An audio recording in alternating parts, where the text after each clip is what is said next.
All right, everybody. How's it going, y'all? Happy Friday. Glad to see you all in here. I, as always, am Distortion Devil. And we're back at it once again with some more AI Dungeon.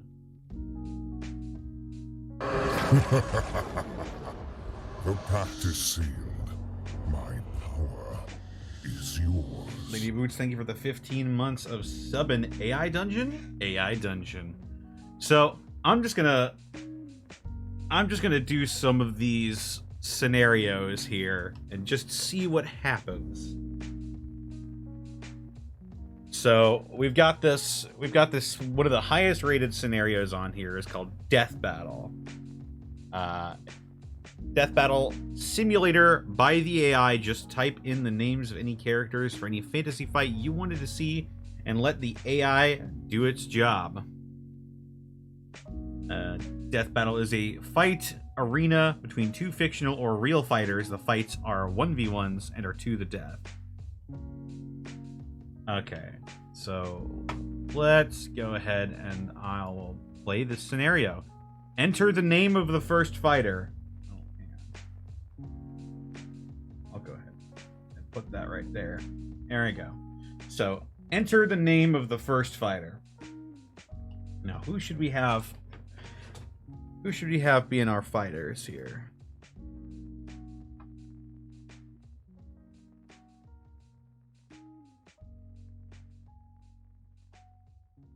Fight. Right, let's just go with something that's on my mind. Here we are. Enter the name of the first fighter, Panic Grim Tongue. Enter the show where the character is first from, the Unexpectables. Enter the skills, power, and gear of the first fighter. Okay. Magic sword. Magic guitar.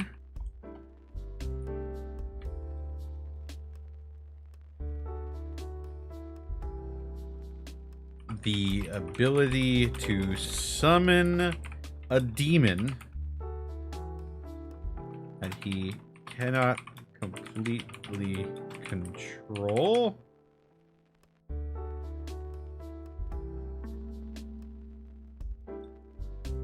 And various magical spells revolving around illusion and enchantment.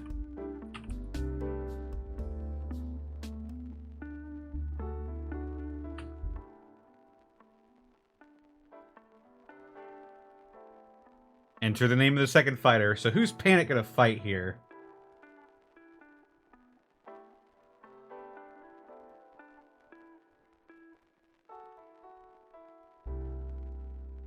Who should Panic fight in his first foray into the AI Dungeon Death Battle scene?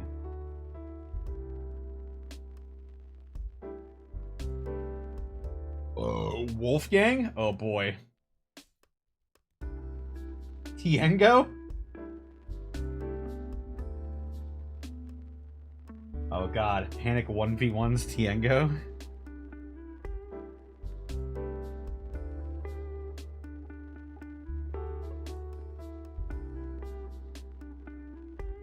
Why the hell not? Panic can't take Tiengo. We'll see about that. Enter the name of the second fighter, Tiengo. The Red Death.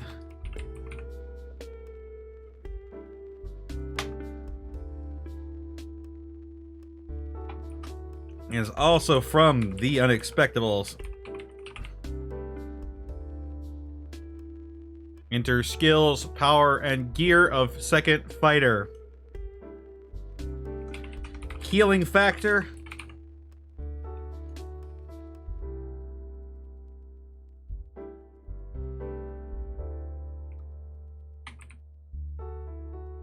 highly skilled fighter. Highly skilled sword fighter. Highly skilled sword fighter.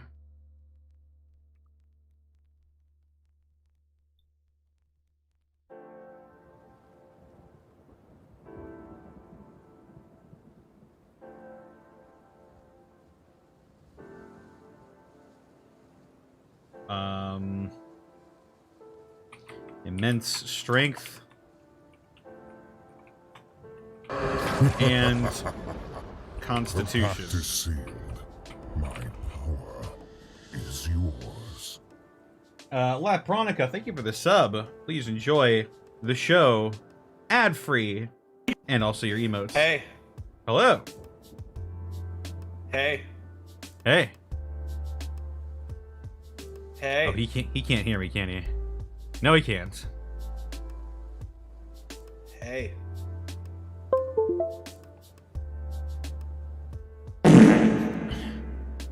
Oh, card.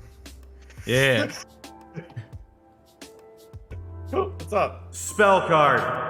Spell card. We're playing some AI Dungeon right now. Oh shit, are we? Yeah. Are you live, like right now? I am live right now, yes. On twitch.tv/distortiondevil. That is correct. Oh, fantastic. Fantastic. Okay. Yes. We're doing a death battle scenario right now between Panic and Tiengo. Oh god. So is this like those Tumblr memes when people were getting AIs to write like scripts for movies and shit? I think it uses a similar technology.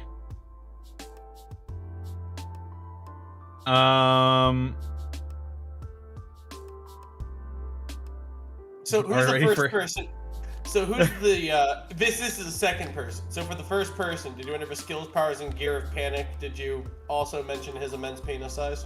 I did not mention his immense penis size, which Why is canon. did you not?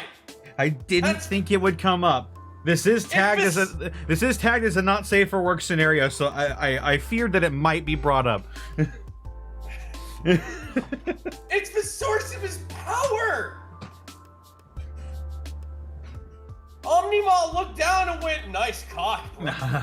No. Whoa!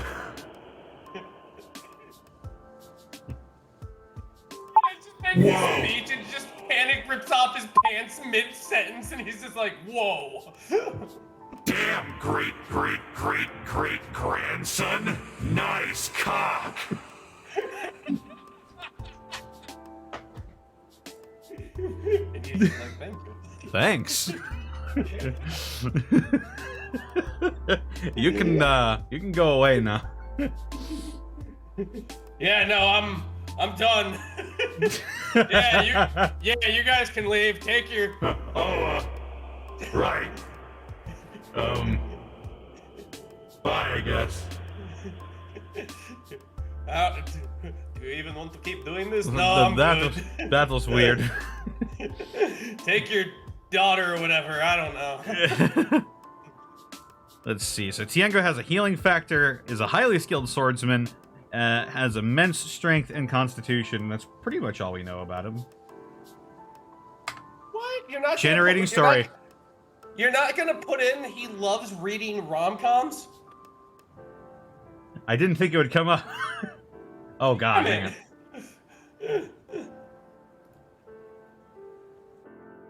Here we go. All right. Stream this out to me. I really want to see this. All right, hang on. Let me go ahead and grab the screen here. There we go. All right. So, it's Panic versus Tiengo. Fighter number 1, Panic Grimtongue from the Unexpectables.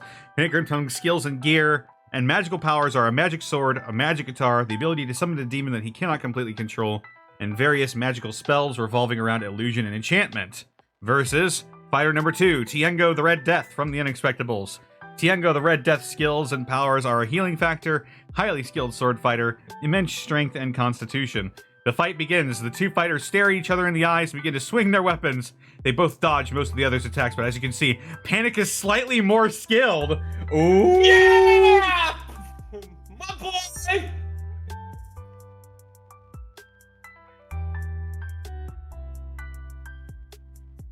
All right, chat.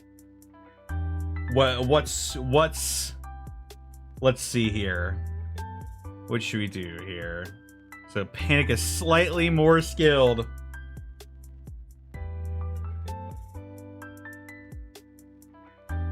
Let's see. Whip out your cocks. Whip out your cock. Wait, no, I know what Panic does. What does he do? I know what Panic does. Okay. Okay. So he puts in earplugs and plays a song that'll get claimed by the DMCA to Tiango. Tiango listens to it and it has to be claimed by the DMCA, but considering that Panic didn't hear it, he is not held accountable. Right. Panic sings a song that falls under, that is protected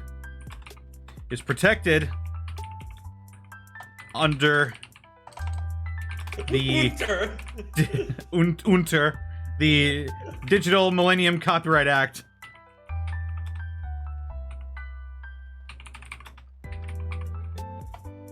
In an attempt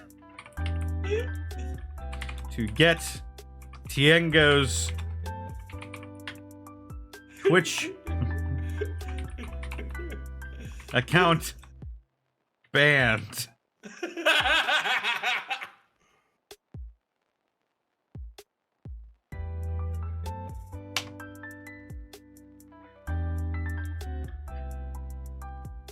This song causes all who hear it to dance in place and move in a certain way.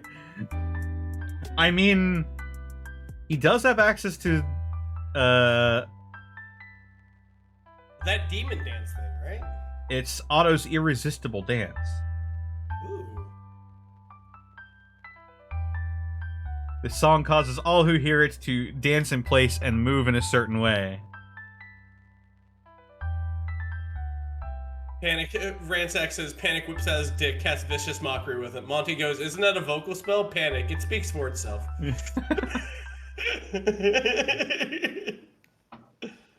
Alright, what does Tiango do in response here?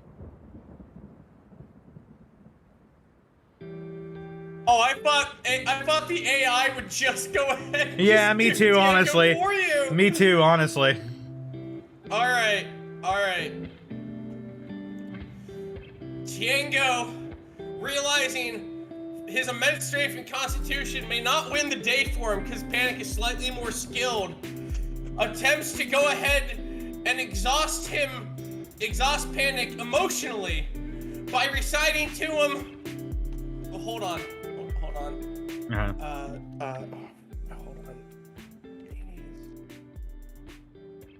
You're gonna laugh.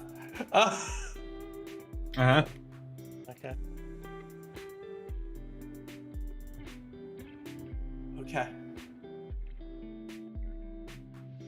Okay. So Tiango, realizing that his immense strength and skill may not beat the day because Panic is slightly more skilled, attempts to mentally exhaust Panic's faculties by reciting to him the complete plot of Can't Buy Me Love, the 1987 romantic comedy. Okay. Realizing that his immense strength and skill are no match for Panic, slightly being more skilled, which will underline attempts and bold to and send to Monty. Attempts to emotionally distress Panic.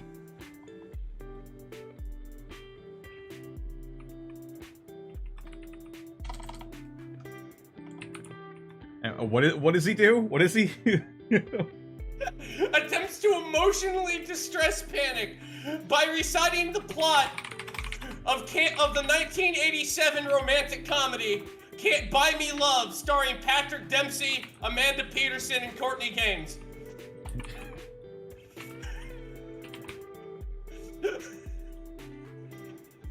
One more time on the name of that romantic comedy. Can't Buy Me Love, the 1987 romantic comedy. Starring Patrick Dempsey, Amanda Peterson, and Courtney Gaines. Hey, Therapod. Hey, what's up, Thero? Courtney Gangs? No, Courtney Gaines. Like gains in video games. The gains. I see. Courtney Games. Gains.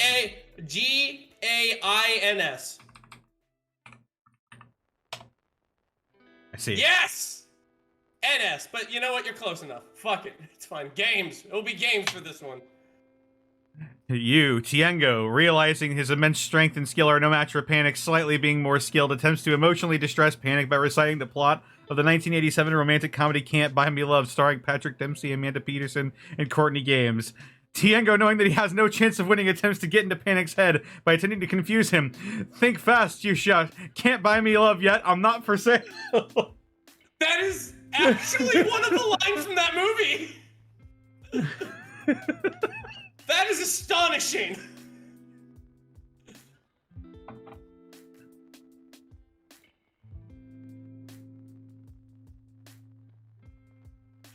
What do you do, Panic?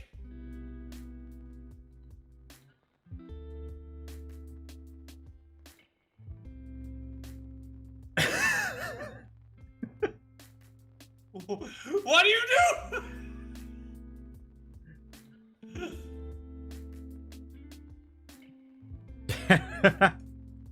Panic, being a master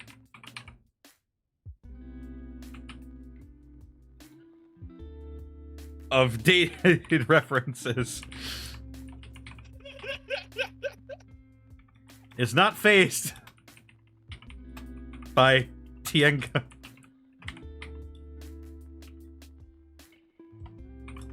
Out of place quote, and retorts with one of his own.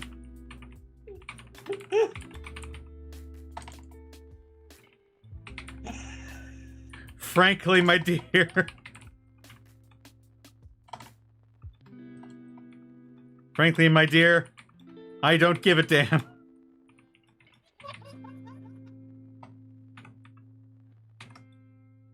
A quote from the movie. The award-winning movie Gone with the Wind.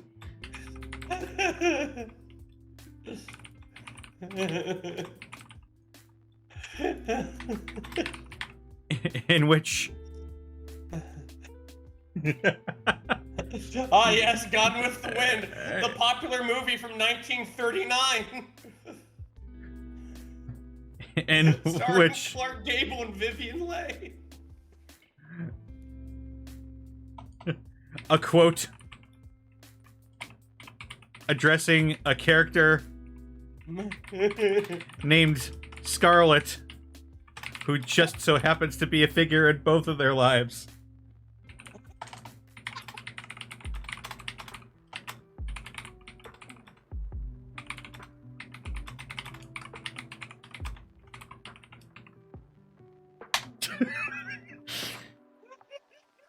Panic, being a master of dated references, is not faced by Tiengo's out-of-place quote and retorts with one of his own. Frankly, my dear, I don't give a damn. A quote from the award-winning movie Gone with the Wind. A quote addressing a character named Scarlet, who just so happens to be a figure in both Panic and Tiengo's lives. This causes both fighters to laugh, breaking the severe mindset that the fight had entered. This in turn breaks the enchantments on the fighting arena and the music it was playing. Ah, shit, says Panic. Ah, shit, says Panic. That wasn't supposed to happen.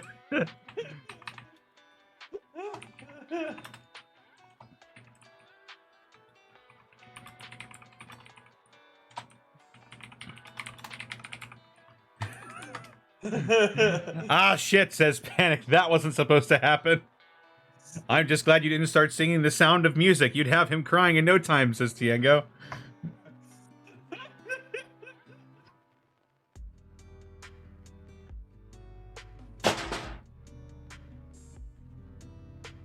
You okay?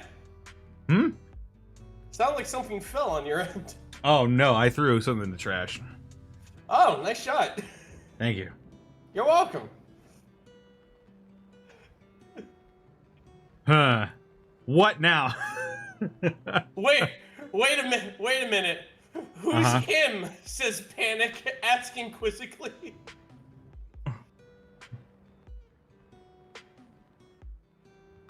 I am gripped. I need to find out who him is.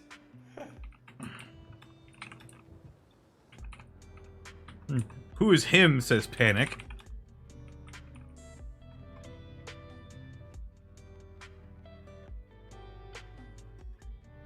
The crowd goes silent. The fighters stop fighting. The announcer stops talking. All eyes in the arena on the shadow shrouded figure sitting by the wall. Well, he asks impatiently.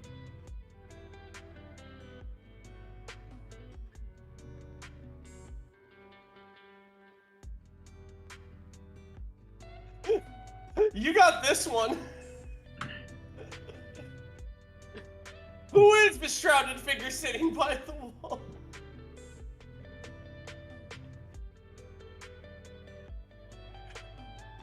I'll tell you who Diego. it is. Giant Jimmy. Giant Jimmy. No. I'll tell you who it is.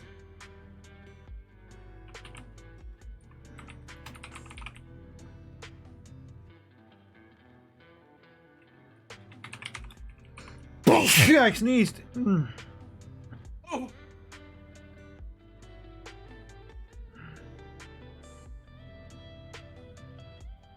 I'm up for this, like, chill beats to relax study too that fucking AI dungeon seems to have.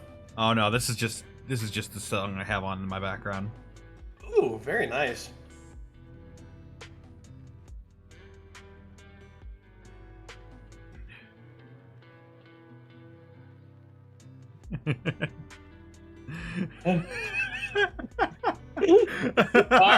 Alright, go for it.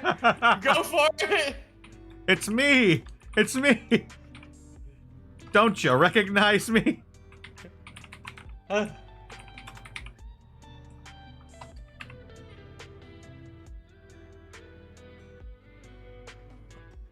So close. There Don't you recognize me? The shadowy figure emerges. The shadowy figure reveals himself.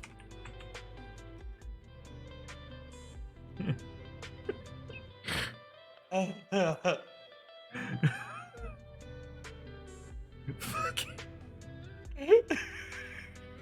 shadowy figure reveals himself to be the main character of the old Christmas movie.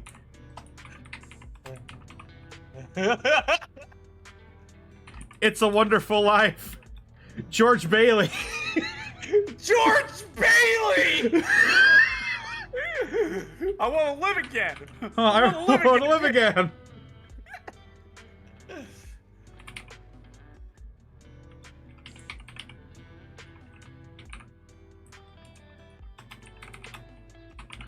I want to live again.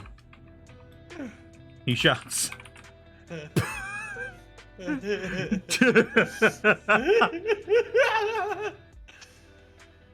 Bullshit, Snarl. What? Snarls Tiengo. You can't be him. I killed you. The crowd goes wild, starting a huge cheer in George's favor. I can't believe George is getting an ovation that John Cena got coming in at number 30 during the Royal Rumble. Fuck, is this gay? Amazing is what it is. Oh my god!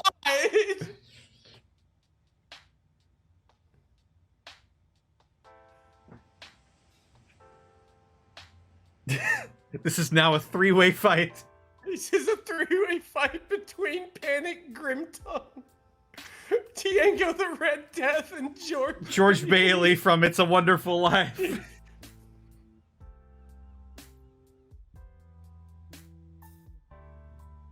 This fucking Earthbound bullshit.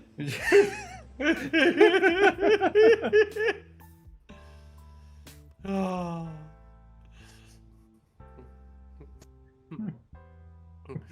So You can't be him. I killed you. You thought you killed me, Tiengo. But every time I die, an angel gets his wing.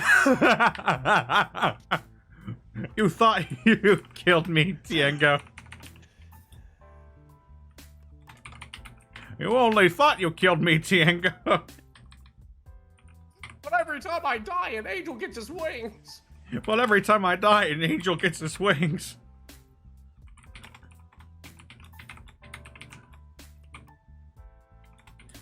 His wings. God won't let me die forever. But I can make sure you do.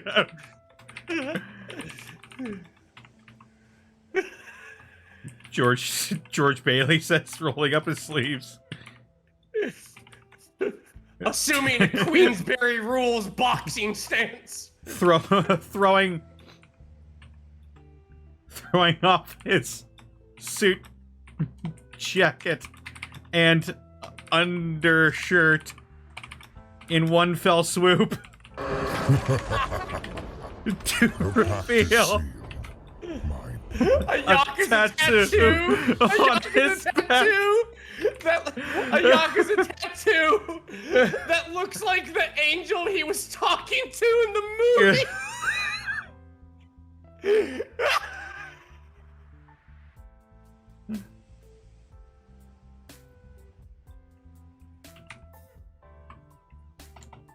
Clarence?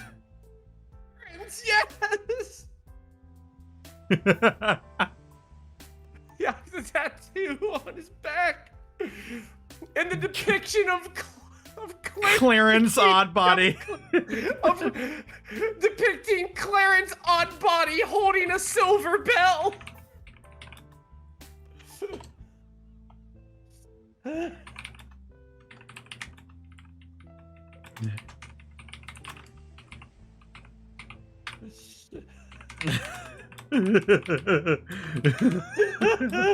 Boss music begins playing.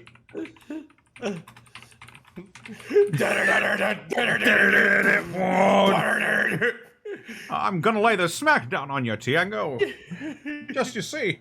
Just you wait. I'll do it. You only thought you killed me, Tiengo, but every time I die, an angel gets his wings. God won't let me die forever, but I can make sure you do. George Bailey says, throwing off his suit jacket and undershirt in one fell swoop to reveal a Yakuza tattoo on his back, depicting the angel known as Clarence Oddbody holding a silver bell. Boss music begins playing. I'm gonna kill you, snarls Tiengo, charging George, who meets him in the middle of the arena. The two begin to fight, their bodies covered in deep wounds and scars. Wait, hang on. We gotta set some dramatic music here instead of this.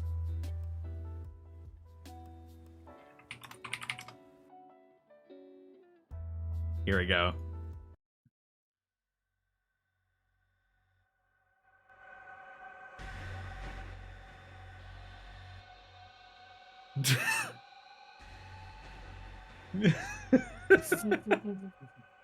I saw Kiryu flicker on the screen for like a second.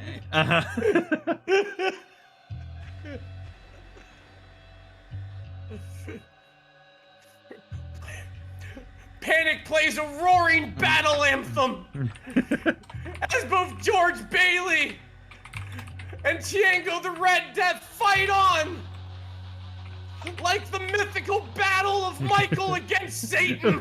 Like a clash of titans.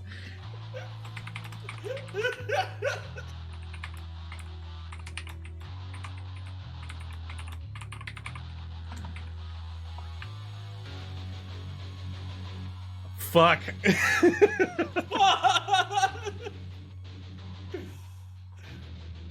All right, let's roll some. I'll roll a dice to see who gets the upper hand. I'll roll first for Tiengo. All right. That's a 12, and now for George. Oh, I have a dice tray. What the hell am I doing? Thanks, Die Hard Dice.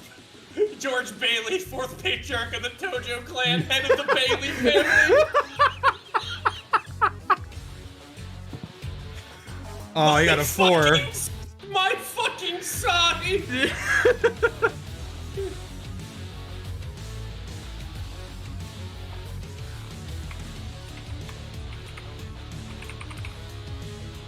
People claiming to be angels. His whole life. He gets the upper hand. And slashes George across the chest.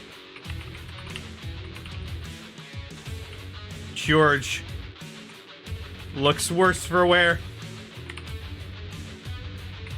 but spits blood. Shut up.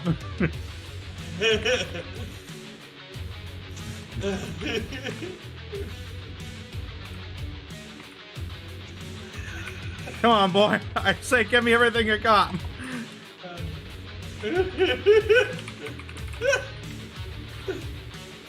I say, give me everything you got, Jack. As he goes in for a punch.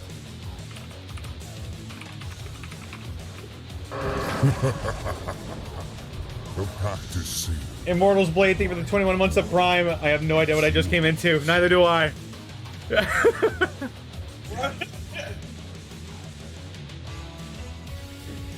Panic plays a roaring battle anthem as George, Bailey, and Tiengo fight on like a clashing of titans. But Tiengo has been fighting people claiming to be angels his whole life. He gets the upper hand and slashes George across the chest. George looks worse for wear, but spits blood at Tiengo. Come on, boy. I say, give me everything I got, Jack. As he goes in for a punch. George ends up taking a full throttle bellow of a slap to the face. Tiengo is just beating the shit out of this. George, using the impetus of the slap, wheels around to the side, grabbing him and throwing him into a wicked side suplex.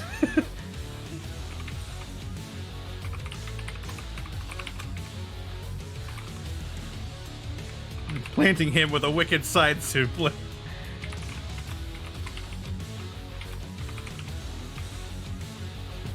The slap wheels around and grabs Tiengo by the waist, planting him with a wicked side suplex. George lands hard right on the silver bell he was protecting.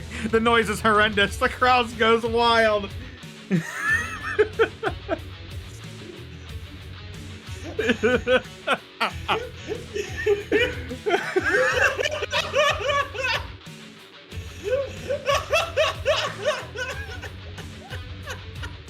I like how panic is just a non-factor at this point.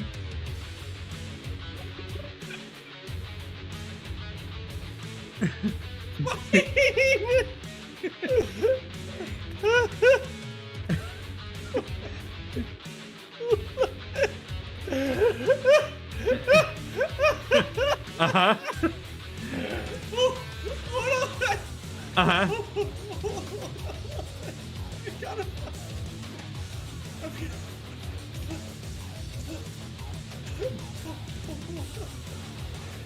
I just. Oh my god.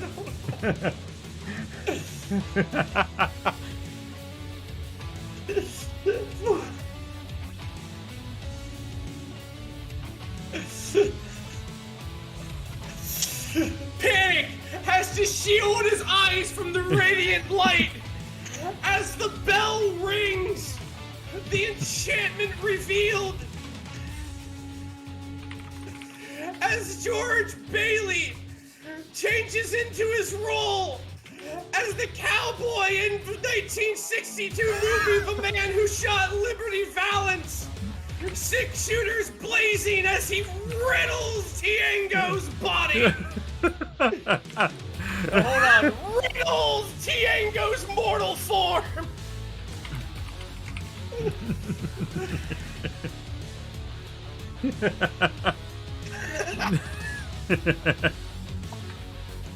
As George Bailey jumped into a cowboy, the enchantment of his tattoo revealed.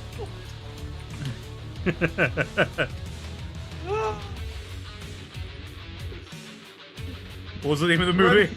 Reminiscent of the 1962 Western, The Man Who Shot Liberty Valance.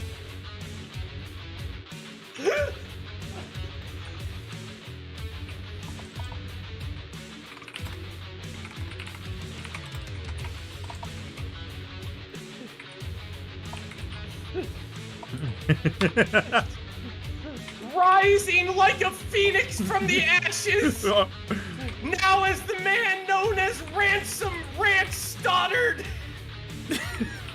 Why is like a fucking phoenix?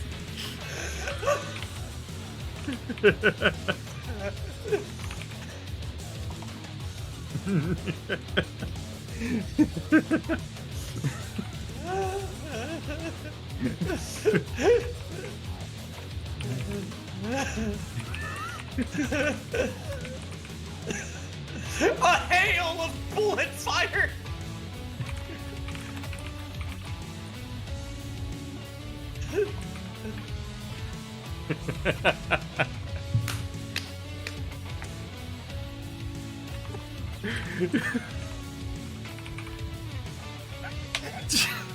Panic has to shield his eyes from the radiance as George Bailey job changes into a cowboy, reminiscent of his role in 1962 Western movie, The Man Who Shot Liberty Valance. Rising like a fucking phoenix from the ashes, he ventilates Tiengo's body with a hail of bullets from his trusty gun. Ha! Thought you had me that time, George laughs as the bullets slam into his body armor.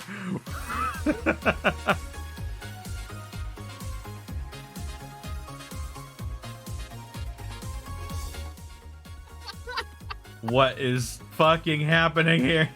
Oh my god.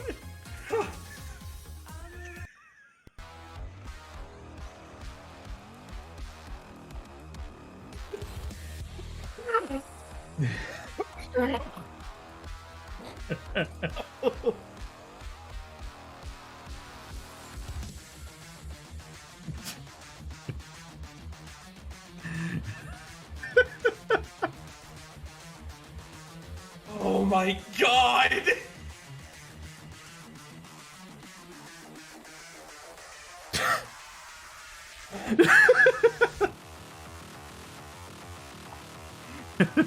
Let's end this, George. Bellows Tiengo.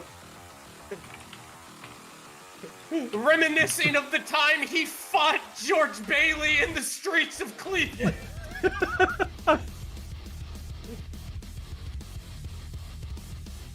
Reminiscing on the time he fought George Bailey.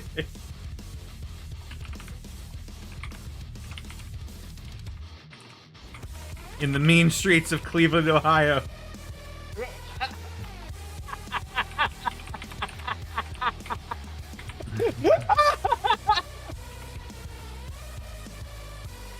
Prepares for one final move.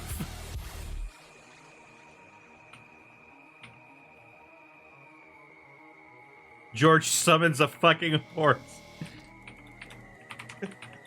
Fucking horse.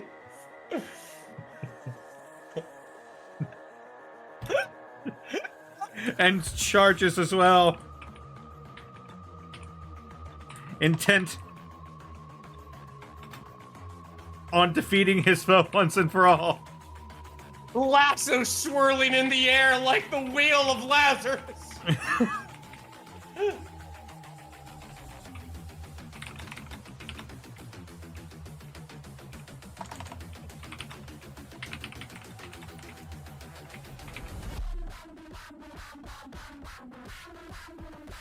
Lasso swirling in the air like the wheel of Lazarus. Let's end this. Let's end this, George. Bellows Tiengo, reminiscing of the time he fought George Bailey in the mean streets of Cleveland, Ohio, as he prepares for one final move. George summons a fucking horse and charges as well, intent on defeating his foe once and for all. Lasso swirling in the air like the wheel of Lazarus. Tiengo blocks on his left forearm, absorbing the hit before he connects with a big elbow in his right. That big elbow, yeah. But that's all. But the stall is all George needs as he lassos his arm!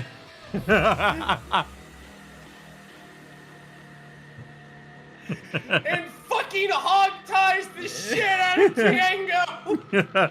George hog ties Tiengo.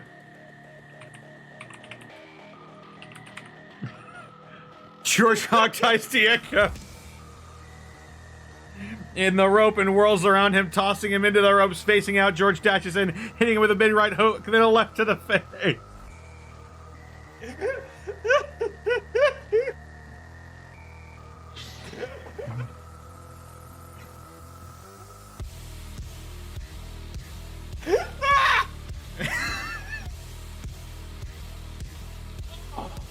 I'm crying. I'm fucking crying.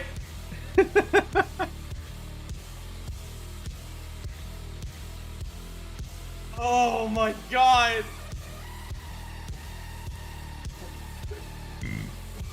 Tiengo is staggered, wheeling back into the ropes, not knowing what's going to happen next.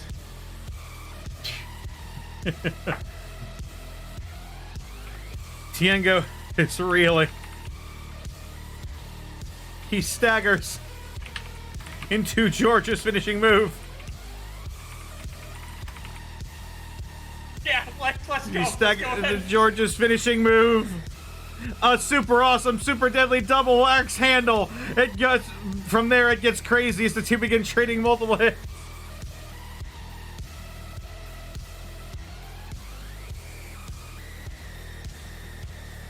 Panic uses prestidigitation to create a bag of popcorn and eats it in anticipation. Panic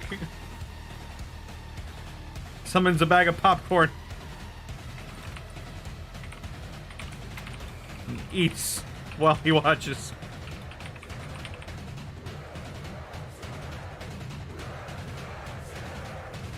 The action unfolds before a bullet from Tiengo takes it away. As the two, what, Tiengo shot Panic's popcorn out of his grasp? What an asshole! What a fucking dick! How did he get a gun? I can't believe Panic's gaping hole is in the chat right now. Yo, what's up, Panic's gaping hole? Jesus Christ. As the two men continue to fight, all the bullets eventually run dry and George snaps his fingers. Tiengo stares in shock. Yeah. Seeing that George has all the Infinity Stones. Seeing that George has the power of all of his Oscars behind him.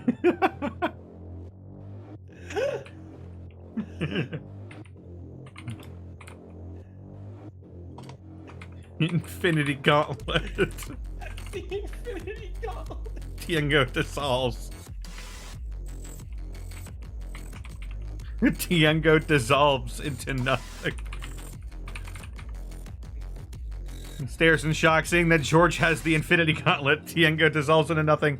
The battle is won. The war has been won. Let us celebrate our victory with some music. George takes out his axe and begins twirling it, summoning a band to begin their instruments. Panic wins, the announcer. Panic wins.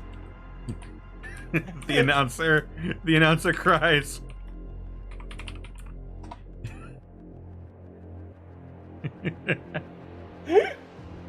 The crowd goes bonkers as a helicopter lands outside the stadium. That's our cue to get the fuck out of here, folks.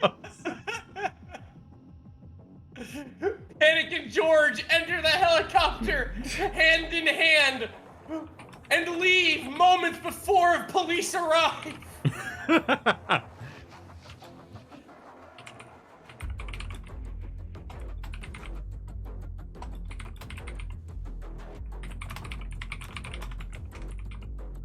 Just before the fuzz can get there.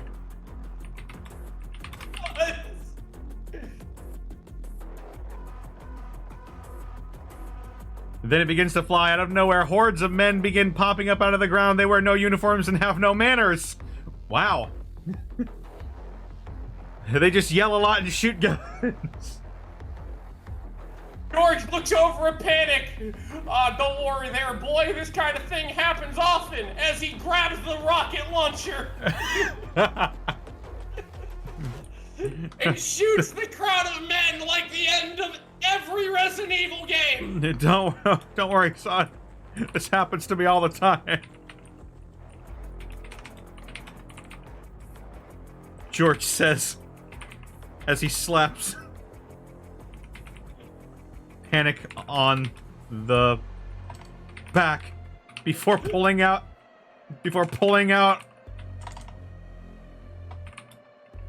a Davy Crockett rocket launcher.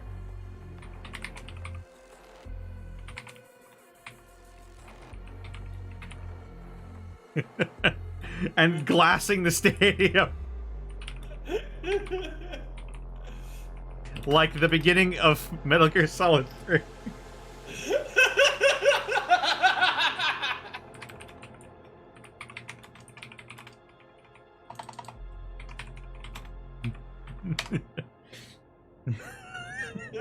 Don't worry, son. This happens to me all the time, George says as he slaps Panic on the back before pulling out a Davy Crockett rocket launcher and glassing the entire stadium like the beginning of Metal Gear Solid 3. Holy shit! The men begin firing at the stadium until the entire thing is just an epic fireball. The helicopter flies over the city, dropping firebombs everywhere and destroying skyscraper with ease.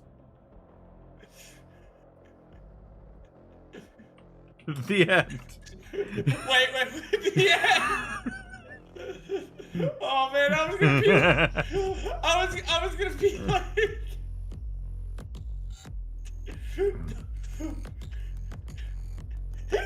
George Bailey coolly shakes Panic Grimtongue's hand and goes, "Don't worry, son. This is canon in the Unexpectables wiki now."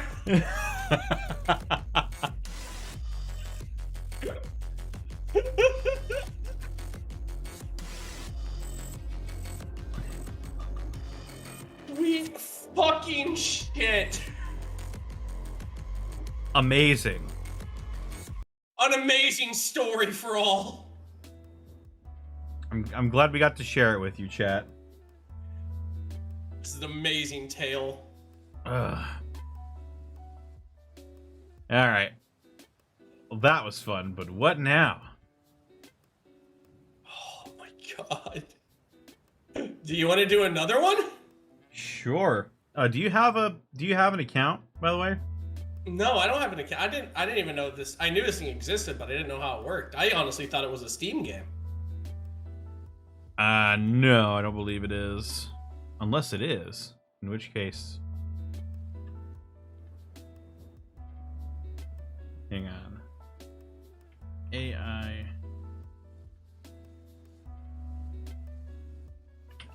I know it is a game in some capacity, but I don't know how to get a hold of that.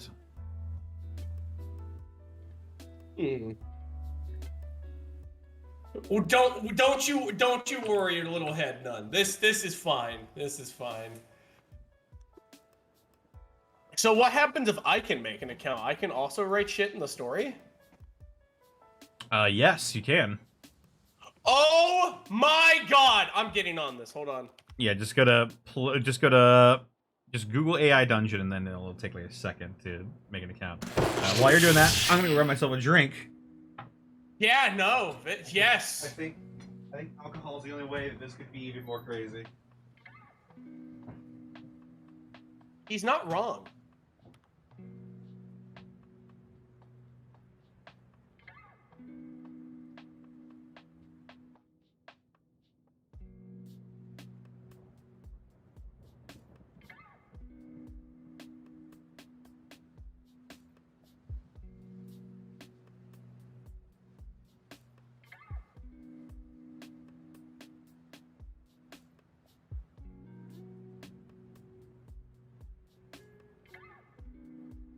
Alright, well, he does that.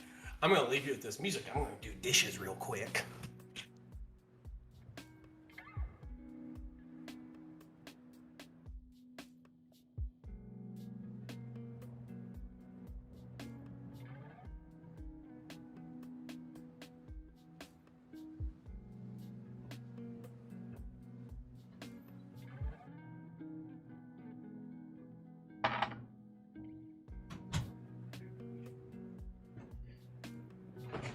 Ugh.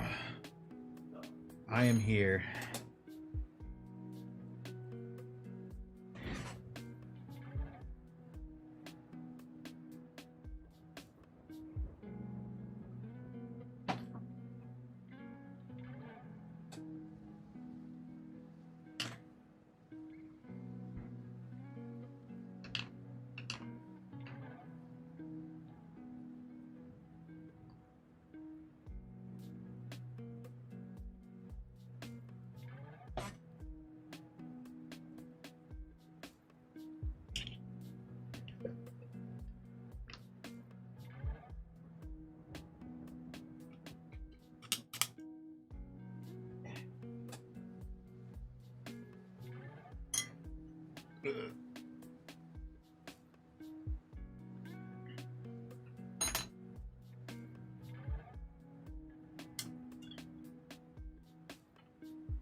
Cointreau.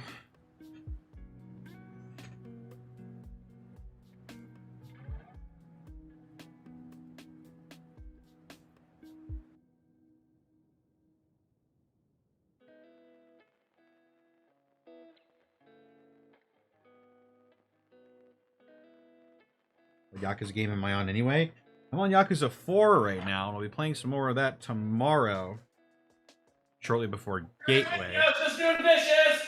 Yeah! Wait, why am I yelling?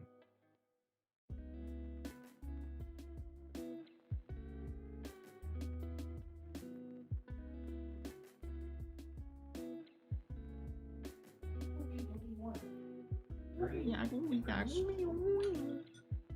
get this. This. And you.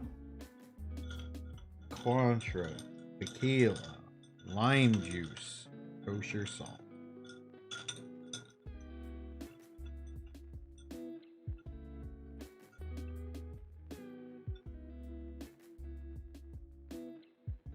That is how you make a margarita.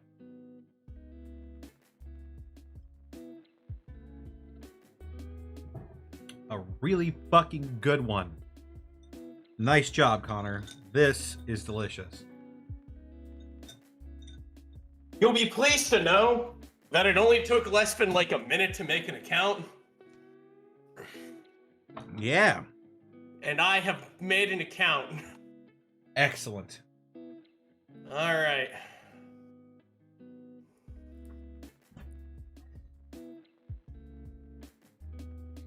Best ever Dead Souls? Do you know how much money it would cost me to get a copy of Dead Souls? The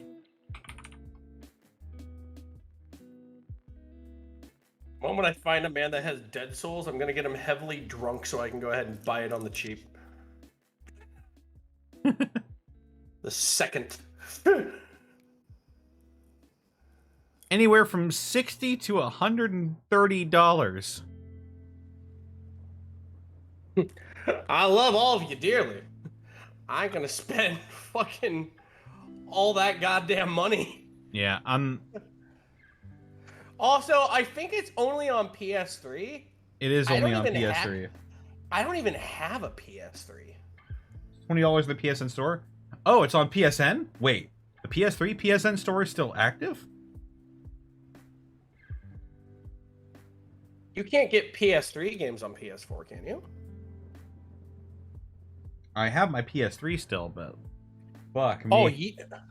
Oh, oh shit, you still have a PS3? Yeah, I still have my PS3. Man, you might be one of the only people I know who actually still has that. Jesus Christ. I theoretically I could, but if you really want to see me play Dead Souls, I'll make a donation go for it. If you really want to do that to me.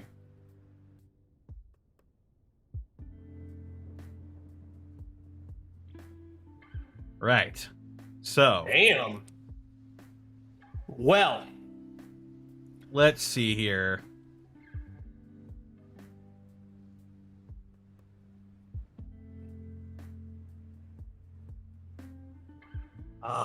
I've been saving this beer. And it Let's poured out a little bit, and is now stained my left pant leg with beer, thus making me fully look like a hobo. Excellent. The cycle is complete. So we have a couple of official scenarios that look like fun. We've Okay. got the I'm on it. Kringle. The Kringle? Yes. Okay.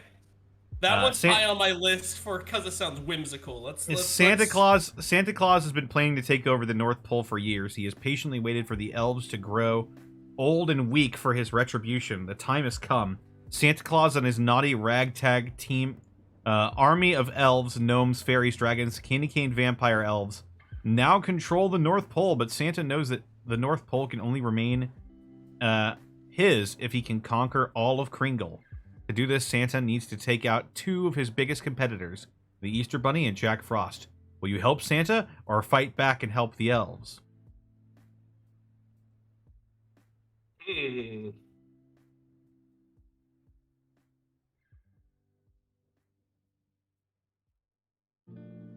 Ooh, that does sound good.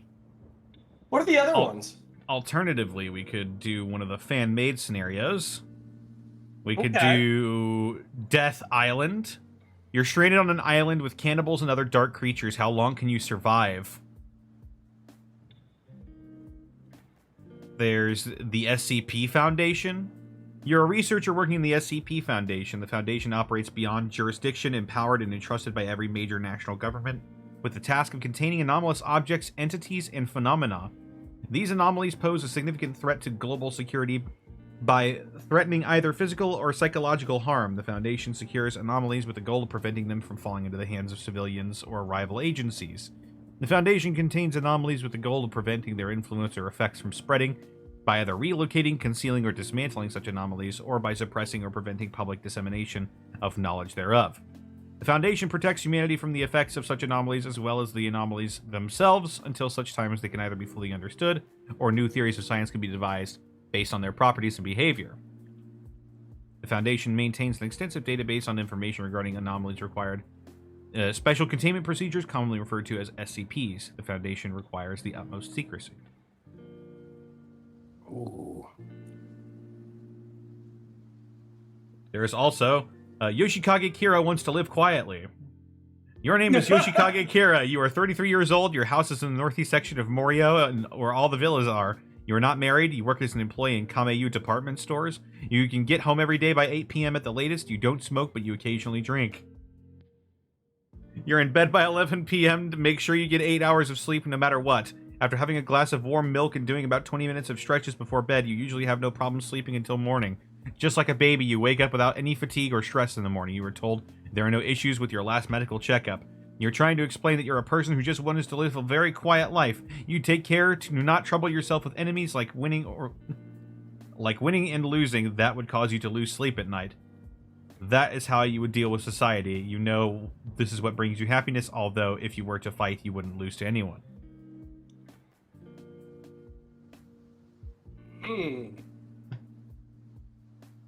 Damn.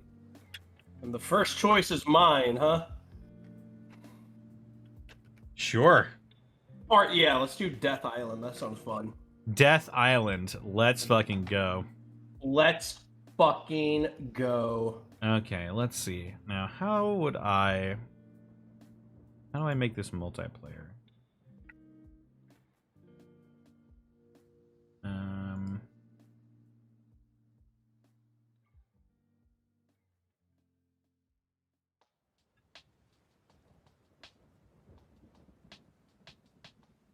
Oh, invite friends. Here we go. I'll send you a code. Mmm. Cold. You wake up with a dull pain in your head. You look around and see that you're in the middle of a forest. You have no memory of how you got there or where you are. You look around and you see a backpack with a few things on the ground next to you. It looks like you've been sleeping here for a few days. You should search the area and see if there's anything you can use. Okay. Let me use that coat real quick.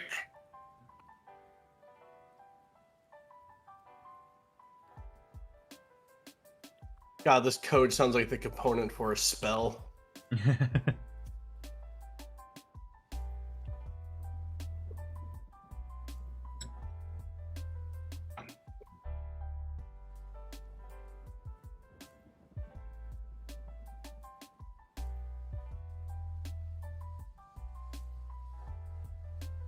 Let's see what you got.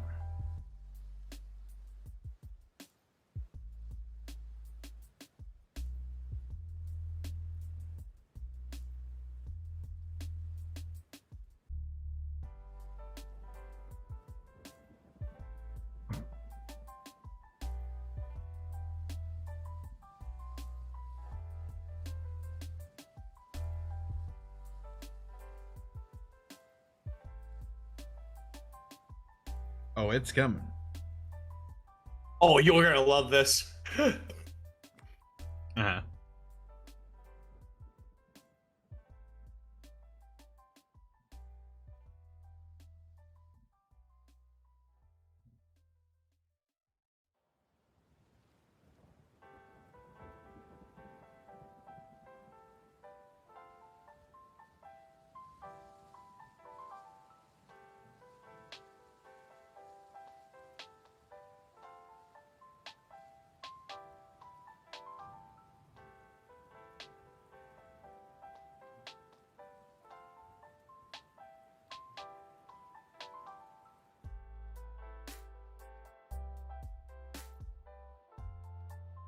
Do you hit enter just to like, Just- skip a line, or did I- you hit enter to send it?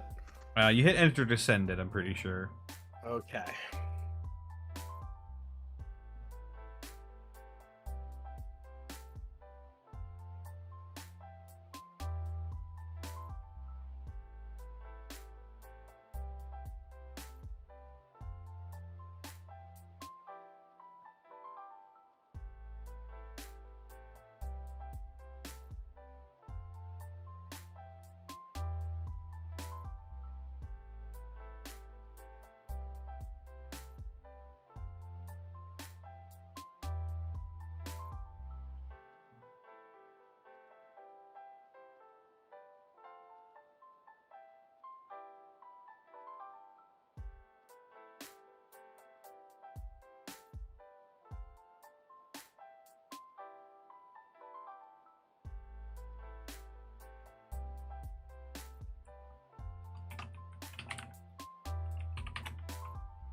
Okay. It's coming. I try to tap fast. You try you try to though. It all right. So didn't know it would go ahead and put words at the start. Mhm. Having no memory of here, Rabbit does remember that bender he had with Connor. It was fun. He even got a fox plush, but now he takes a dry gulp. Connor had told him stories of this place, of this fell place, though Rabbit, not really believing in the supernatural too greatly, always thought he was being jebaited, as his younger friends like to say, deep Missouri. Dear God, he says, snapping a hefty branch from a nearby tree. This would work for now. You head back to the house, which appears to have been ransacked. There is nothing left of the kitchen anyway.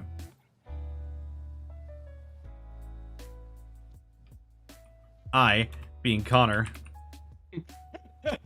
You being the Connor. Wake up and immediately recognize my surroundings as deep Missouri.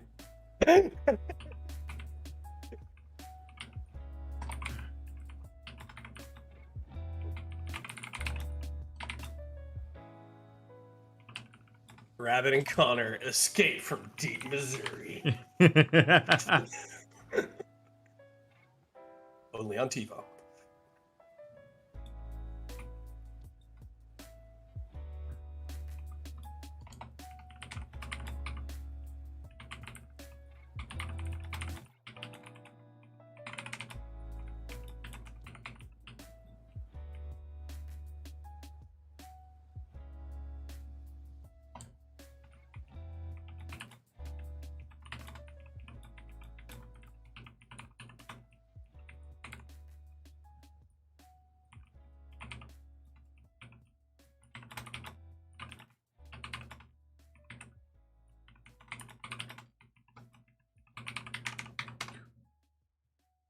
You try to, being Connor, wake up immediately, recognize your surroundings as deep Missouri. You look at the ground, trying to see if you can find a loose piece of glass to use as a makeshift weapon. This did used to be the meth capital of the US, after all. You find a shard of Windex, but it's not really enough to do serious damage. Also, you're too damn skinny to break someone's legs with this. You could probably jump up and kick them, though.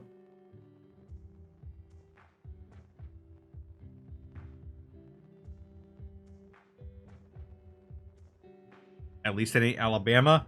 It's close.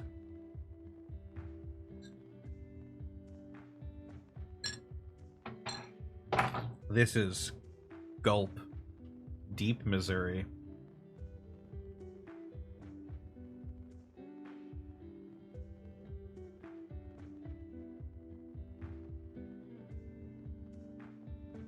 Also, I think it wants us to do like short little sentences and then it will fill in the details. Ah, shit. Okay. Not good for me since I write a lot. No, it'll be fine.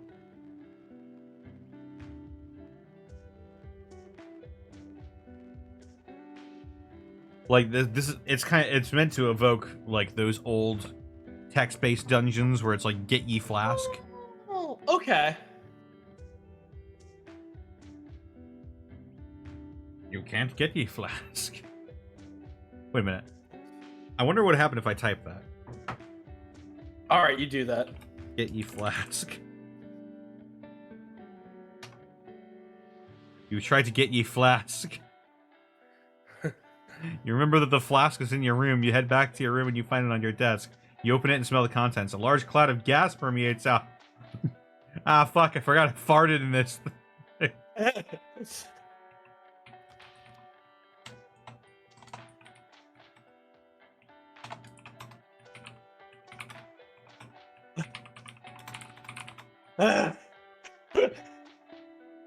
You try to rummage through the house to no avail. This place was emptier than Toledo Coke Farm, and Rabbit knew this as native Ohioan. He spat on the rotted planks. Surely there was something he could do for survival. He looks up at the bedroom. Connor, you farted in that! You find the crime scene. As you're looking for something to help you remember, Rabbit finds what he's been searching for, a large textbook. Connor! Ah, fuck, I forgot I farted in this thing. Why the hell did I fart in my flask?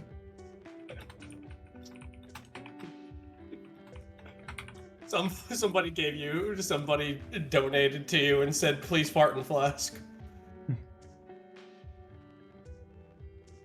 Ah, fuck, I forgot I farted in this thing. Why the hell did I fart in my flask? You immediately stop. It's just some drawings, a few poems, and some clippings. It's nothing to get that excited about.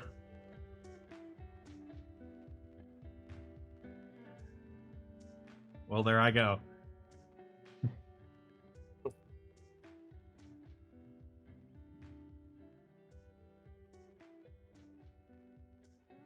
This is already a Gahi misadventure, the likes of which we're pretty used to.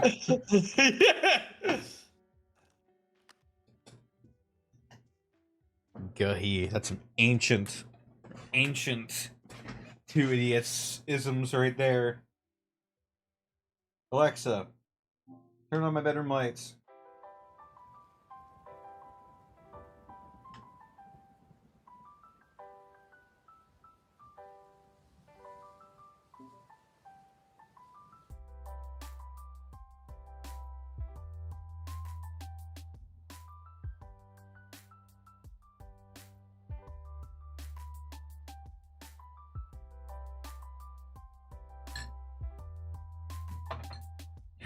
Connor, you farted in that. You tried to gesticulate to Connor. This was your old sketchbook from 2004. Back when you were a half-drunk Robotussin. Half-drunk on Robotussin. This would help. Rabbit pointed to a diagram. Norm Abram walks these parts. You turn to see Connor's reaction, but he's already run out of the room as quickly as he came. Rabbit, come back! You shrug and take a look at this diagram that Rabbit pointed out.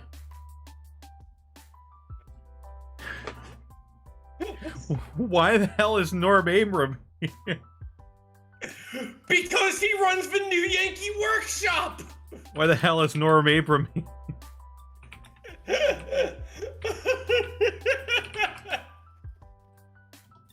Moreover, what does Norm Abram want with us?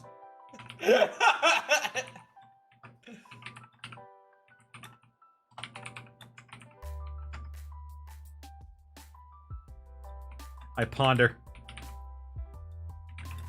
as I stow the sketchbook away. Thus ending this bit. Hey, look at this flask I farted.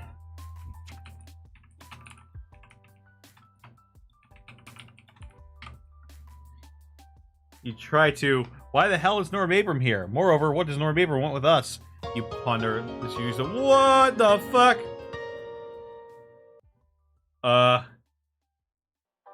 Wow, we got an achievement. Also, you got stabbed.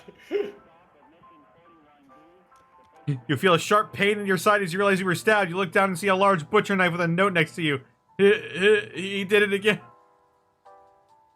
I got fucking stabbed by Norm Abram.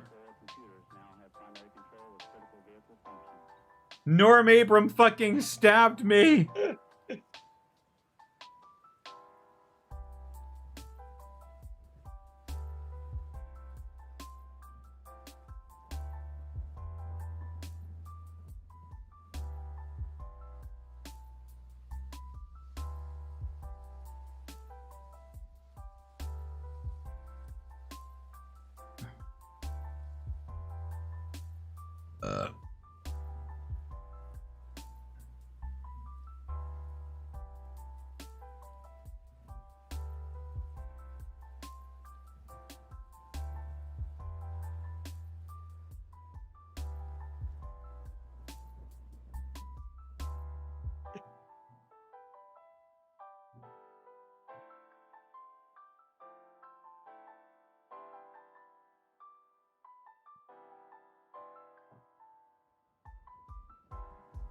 You try to wheel back, tossing a stone at the entity who knew without a doubt as Norm Abram. Hands off my buddy, Carpenter Man, he said heroically. It's only a henchman could. You hear a rustling in the bushes next to you. Suddenly he burst out with a large knife in hand. He charges at you, nearly running you over. You duck and dart out of the way as soon as he runs into the... Take the knife out of my stomach. Out of my stomach and throw it at the entity.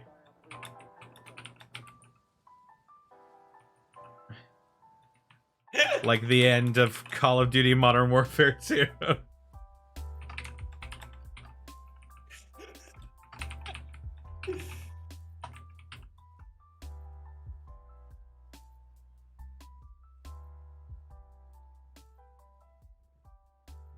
Try to take the knife out of your stomach and throw it at the entity like at the end of Call of Duty Modern Warfare 2.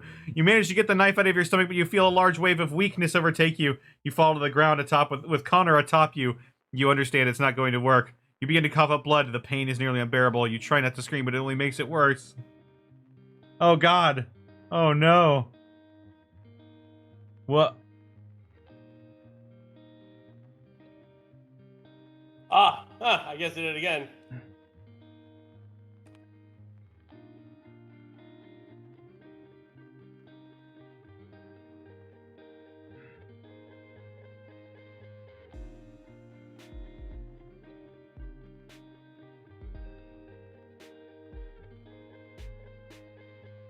The more adjectives you add, the more you exaggerate, the more effective it is. Okay?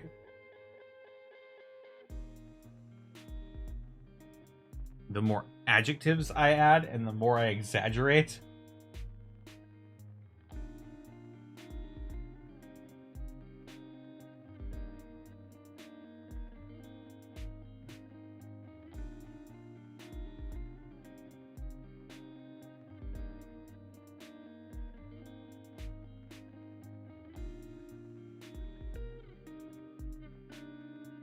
You try to realize there are two Connors, throwing Norbabrum into a wicked Destino, the most powerful move in wrestling. Rabbit kip-ups and tackles the second Connor back into Connor. This was a story for the ages. You see two Connors beat on the other, trying to gain the advantage. You don't know if one gets the advantage, the other will die. You think you're to yourself,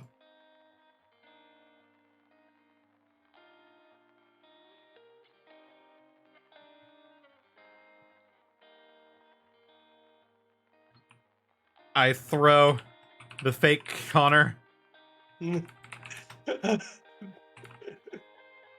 Faker! I grab the fake Connor by the legs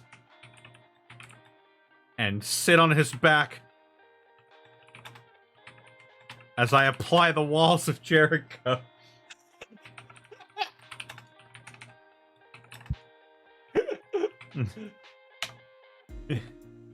I try to grab the fake Connor by the legs and sit on his back as you apply the walls of Jericho. You grab the legs of the other Connor and try to apply the walls of Jericho, but you can't reach him. It appears that back in 2005, you were not as tall as you are now. Fuck! That sounds like bullshit. I think I was just as tall as I am right now than I was in 2005. It wasn't that long ago. You can do it, Connor. Break the walls down. You say, but Connor's unmoving, and so are they. A flicker of fear comes over you as Connor takes a fighting stance, ready to strike.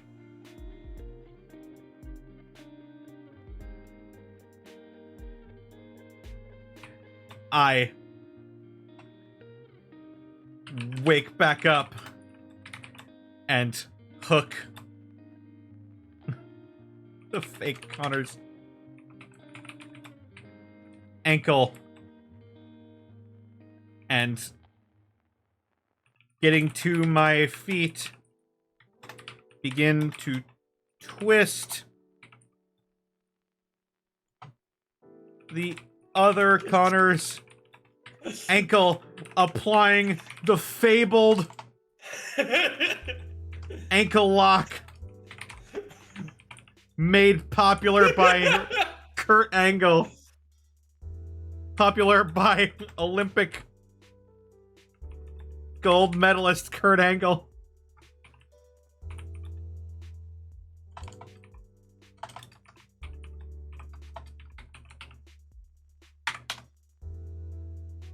You try to wake back up and hook the fake Connor's ankle. In getting to your feet, begin to twist the other Connor's ankle, applying the fabled ankle lock made popular by Olympic gold medalist Kurt Angle.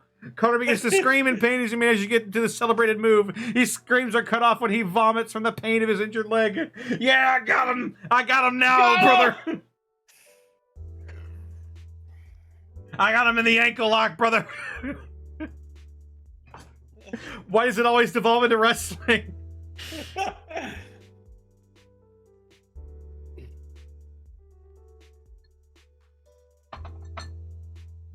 I can't believe I've thrown me from 2005 in the ankle lock where I deserve it.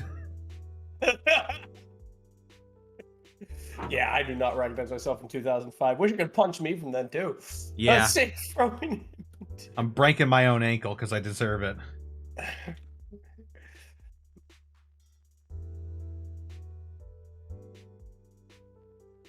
This is amazing so far.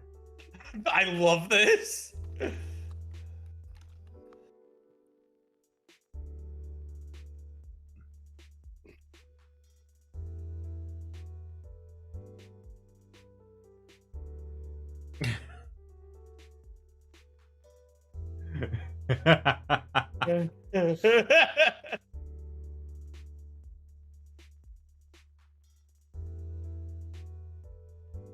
Ken Shamrock? Ah.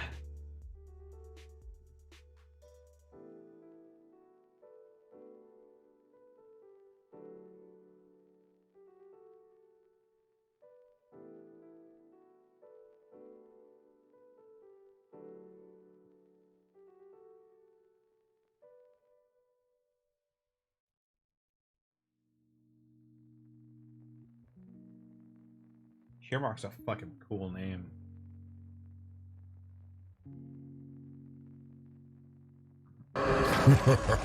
Big Pope 86, thank you for the 5 months.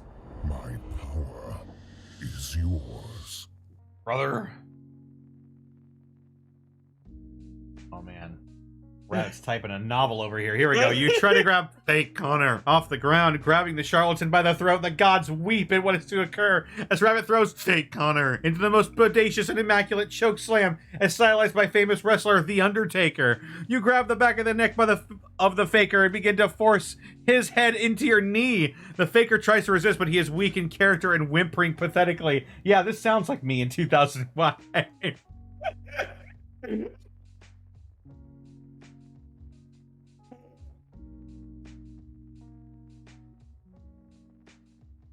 How does this AI know me so well? I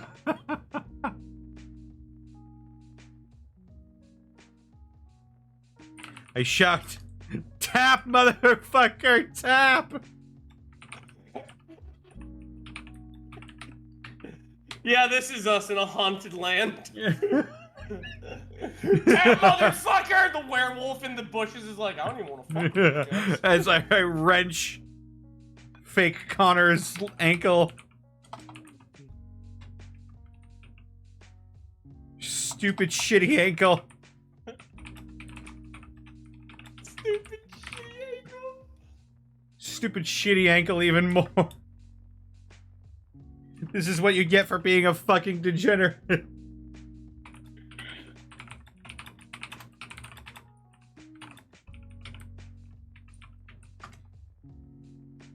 Tap, motherfucker, tap! You see wrench fake Connor's stupid shitty ankle even more. This is what you get for being a fucking degenerate. You continue to yell as you wrench on your neck. The fake Connor attempts to tap out, but he is pathetic and stupid and only manages to flick his wrist a few times.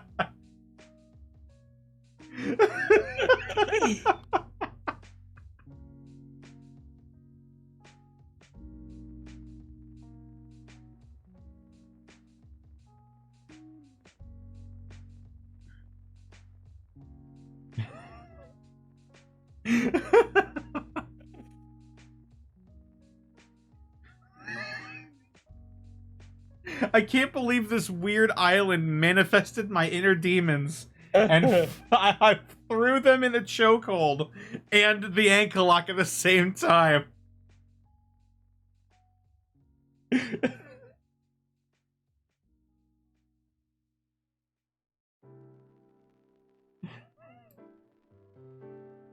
He attempts to tap out, but he is pathetic and stupid.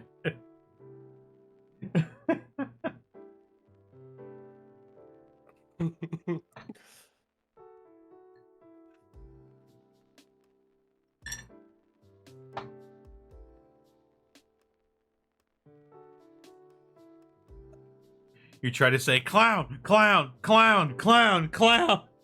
Rabbit's face inches away from fake Connor as he triumphantly and with great impetus shouts down to the fake Connor, destroying his morale with all the force of the United States drill sergeant. The faker manages to tap out and Connor begins to scream for mercy, but Rabbit is unsympathetic. Get him up! I only have two options of say and do, but I love this. Pick him up with Rabbit's help and hit him with the move that will put him away for good.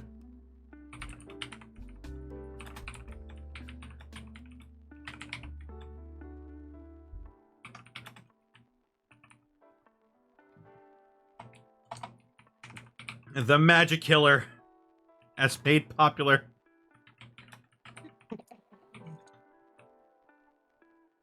by the Good Brothers.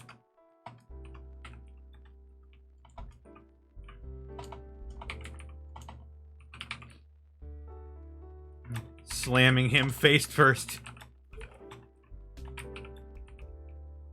into a rock.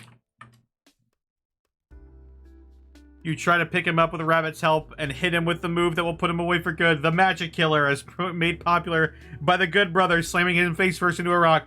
Connor struggles to get up, but he is weak from the repeated slam. He tries to call away, but Magic Killer has a hobble. There is no escape. What?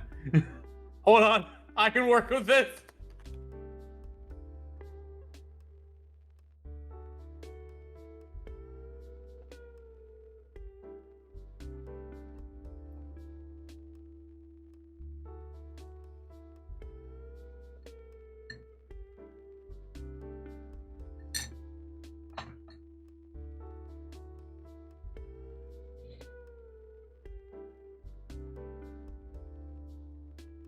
It's Quiet Island where your sins become physical. Oh Jesus.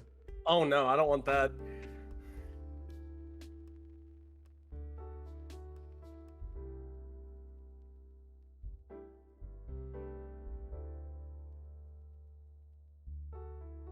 Oh, damn it. Oh. I just realized something. What's that? Hang on. No, hang on.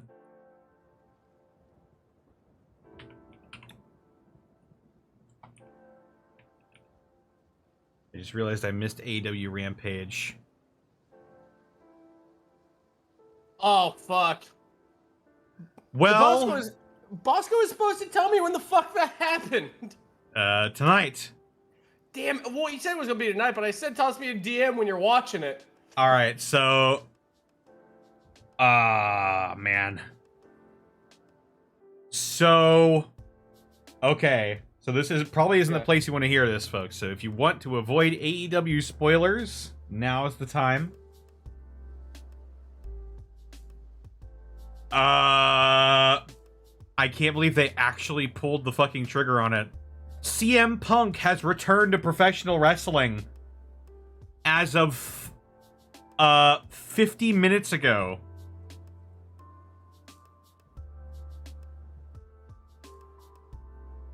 We all knew what? We all knew it was coming. Wow. You know,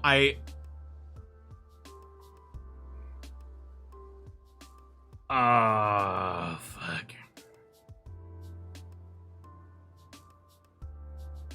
I'll save that for later, but I want to go back and I want to watch that whole episode.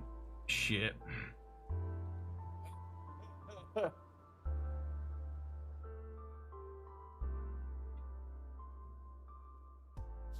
You try to say, you're not Match Killer, you absolute fucking deficit. You're fake Connor, belts Rabbit, giving him a swift boot in the ass. You shout as you give him another swift boot, this time in the face.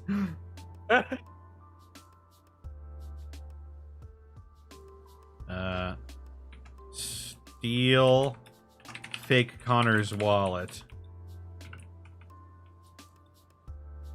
And continue to look for supplies.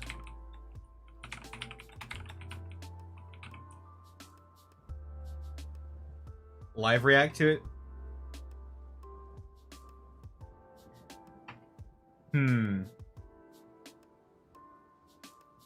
You look around for the wallet, finding it stuck in one of the bushes. You search and find a plastic card and a few notes. The pop he got was immaculate. I've been so happy for the last hour. Alright. Okay, alright. I'm gonna have to watch this. Give me a second. Also, thank you for the 100 bits. Let me Thank just... you. Let me just, I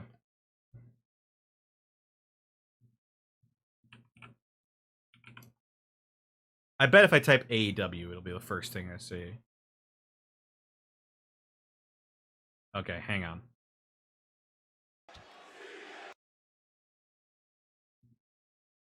All right. Okay. Will I get in trouble if I watch this on stream?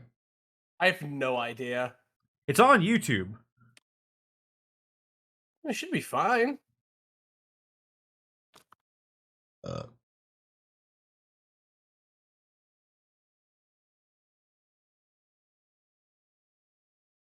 Best not to?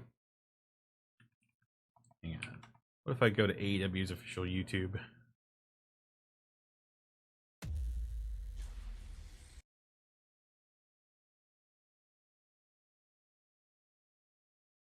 And it's not on the official YouTube, so I probably shouldn't.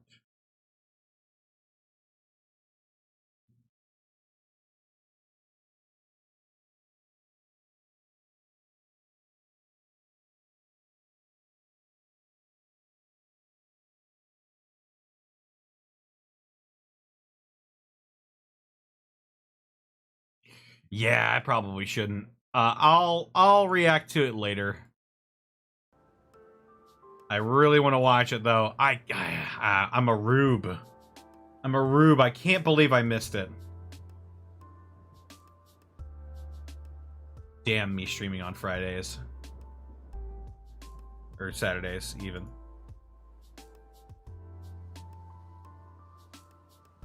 Basket watches AEW matches on stream all the time. Yeah, but those are usually from the, those are usually from, AEW's the official YouTube channel. You try to stomp on fake Connor like in JoJo Part 5. Deep Missouri makes no sense, Connor. Weren't you in the damn house with me? Connor manages to get up, but Rabbit kicks him in the face as he falls back, spitting out some blood. Rabbit begins to circle Connor, speaking with a creepy grin.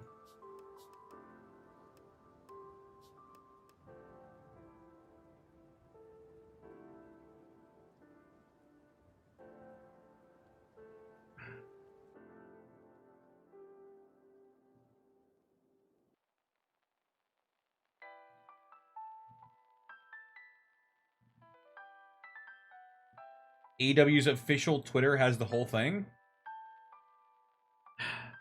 Alright, hang on. I'm sorry. I've been waiting for this moment for a long goddamn time.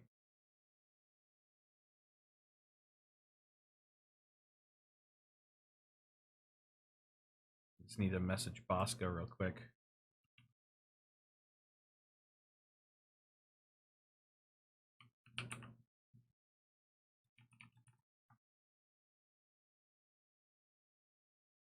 Let's see. AE dub. AE dub. AE dub. Oh yeah, that's the first thing they have on there. Well, welcome to the team. CM Punk is all elite.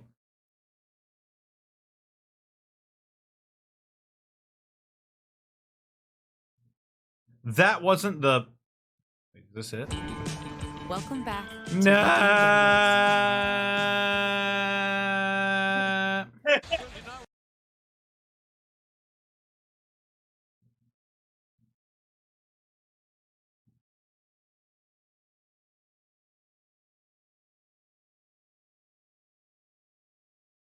Was this the first fucking thing that happened?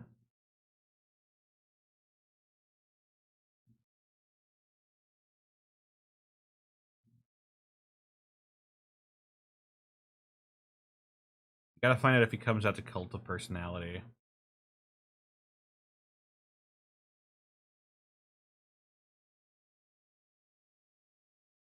Wrestling in just 1 minute and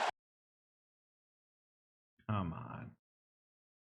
TNT, show me the goods. Fuck it.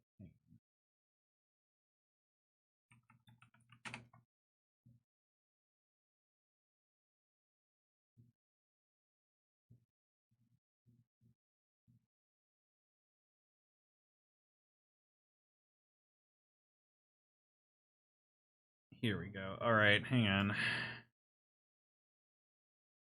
me just...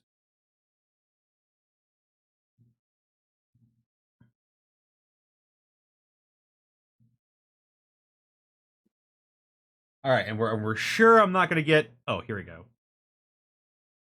AEW Wrestling on TNT. Here we go. Let's just.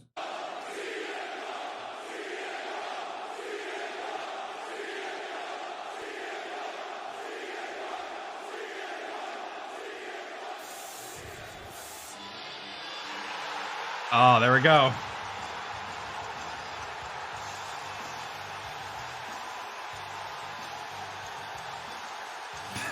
That dude's going fucking Dude nuts. is fucking losing it. Oh my god! Oh my god! Just repeatedly head punts the barrier.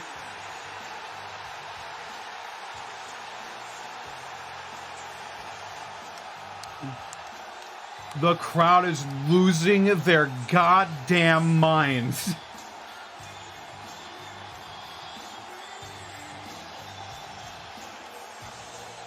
How long has it been? Like fucking eons, dude.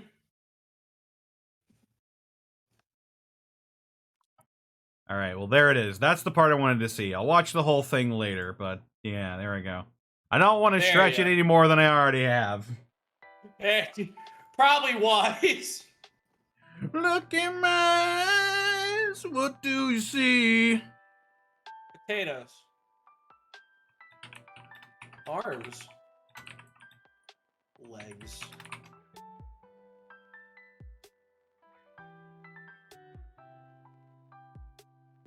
Bosco's excited.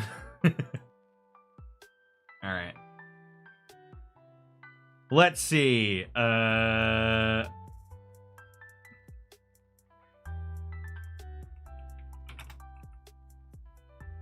Say, leave him for now.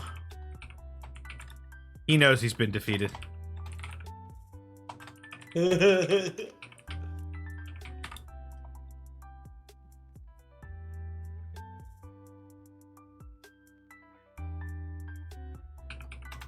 We need to find shelter.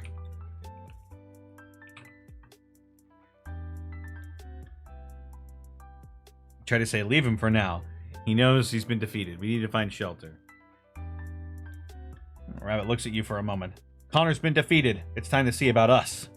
You understand. New allies, new hope. The three of you begin to search some shelter. Wait, the three of us? So it's me, you, and then me from 2005. We're all seeking shelter. This is getting wacky.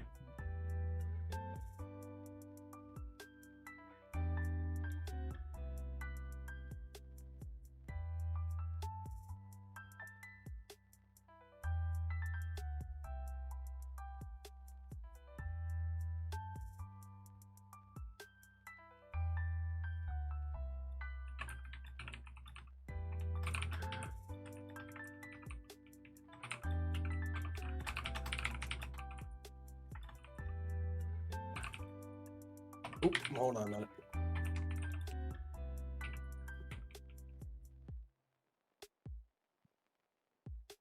Yeah, I need to verify a link. Neon light, Nobel Prize. Oh, fucking hell. I just realized if AEW doesn't bamf me for that, then fucking the Digital Millennium Copyright Act will. I just realized they played Cult of Personality on my goddamn stream. What am I, an idiot? Oh shit! What am I, an idiot? Yeah. Yeah, I am. Well, whatever.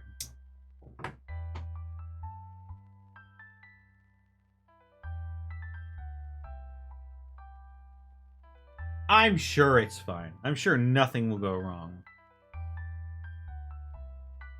It was less than 30 seconds? It was technically 50 seconds?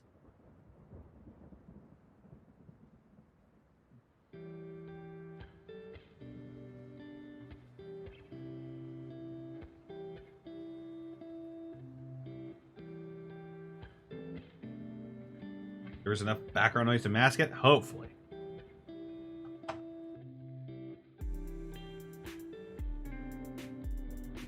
Alright, let's see what you've done. You try to help look for cells or dragging along the through number, the faker Connor. Rabbit leads the way, his head turning from side to side, ears twitching.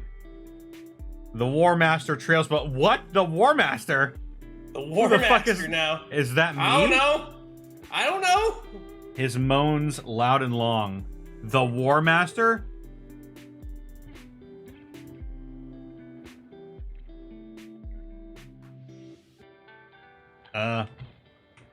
Look at the War Master. You try to look at the War Master. As you approach, you realize that the War Master appears to be giving himself burns with the flame of a brashear. This dude's a fucking nut job.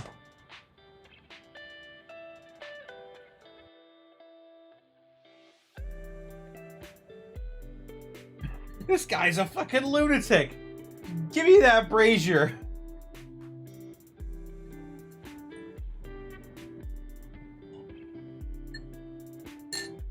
I know, comes a muffled reply deep from the War Master's leather armor. We're going to be alright, man, the faker Connor says and puts his hand on your shoulder.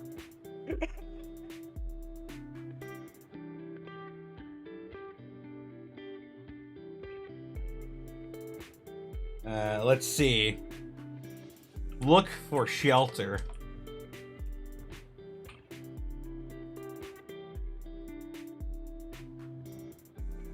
As you begin to look around, the brazier goes out. You start to go for your sword, but you realize all you're wearing is a loincloth.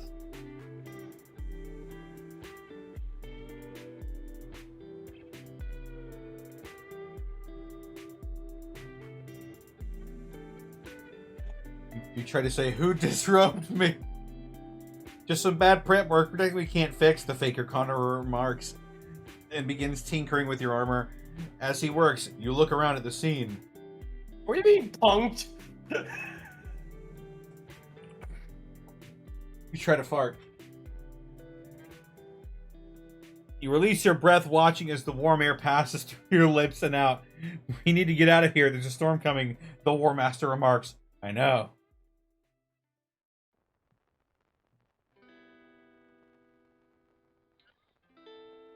Oh, you forgot to post those earlier? Yeah, it's the damn great-great-great-grandson. Nice cock. Hang on. Damn great-great-great-great-grandson. Nice cock. Damn great-great.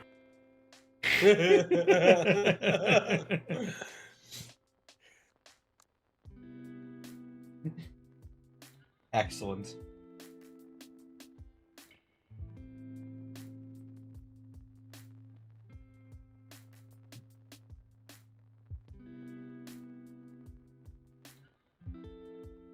Man, I can't believe I farted and nothing came of it. Just ignored that I farted. What a ripoff.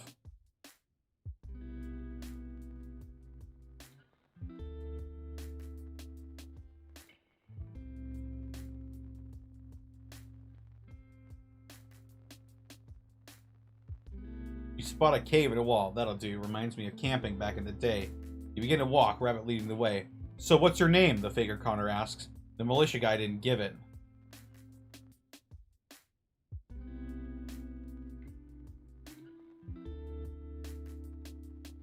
Well, that's right. Me from 2005 wouldn't know you. That's true.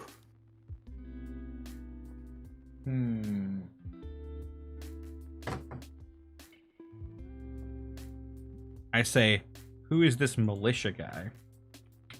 Who is this militia? You worship me, mortal. Try to say, who is this militia guy? He's new. I don't know. He just showed up a few months ago. What's your name? Rabbit. I'm Faker, he winks.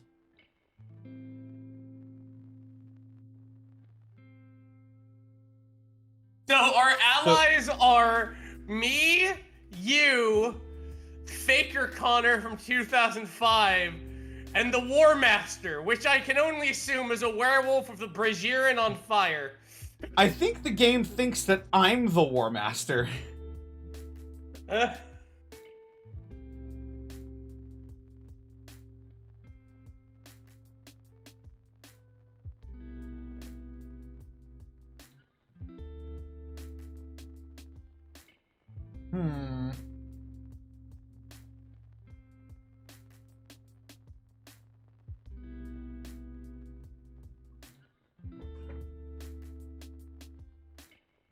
Oh, hey, what's up, Bosco? Yeah, we just watched the debut. It's CM Punk, man! CM Punk, CM Punk, CM Punk. What's it been? Like, it's been like 7 years since he's been in a wrestling ring? Yeah, 7 years. I knew that sounded right. 2,677 days. Try to say, hey, that's pretty poggers, man. Giving this time-displaced Faker Connor a reassuring slap on the shoulder. Listen, I know why you're here. You're a decoy. There are actually 50 plastic fakers creating this ruse. We're all just clones. Wait. Wait. Wait. Who in the world is creating a bunch of clones of me?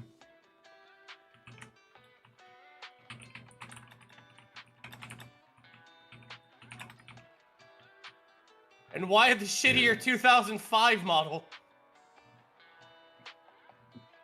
You've got a lot of enemies, man. I'll tell you about it over dinner. No, who?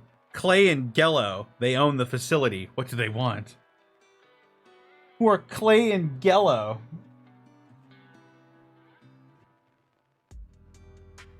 They're not cloning Rabbit, they're cloning me from 2005. How did they get a hold of my DNA? Oh.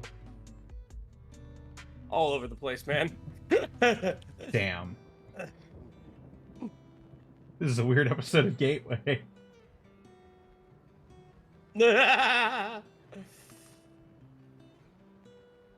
When they get Bryan Danielson in September, AEW is going to get really good. I mean, AEW's been really good. Fuck me.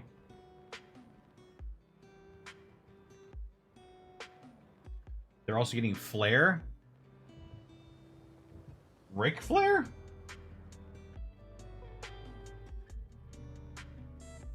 Oh shit, they do have the 4 original Horsemen. What the fuck?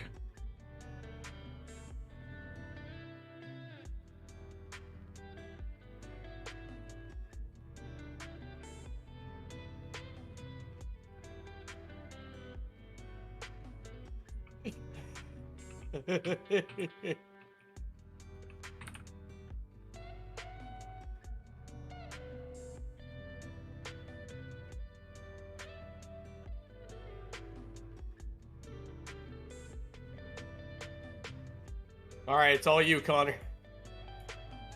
So it was Ric Flair, Ole Anderson, Arn Anderson, and Tully Blanchard.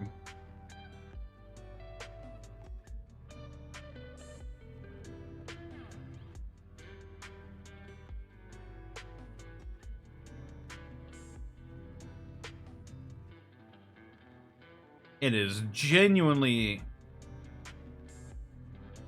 shocking that they're all still around. Right, let me get to this.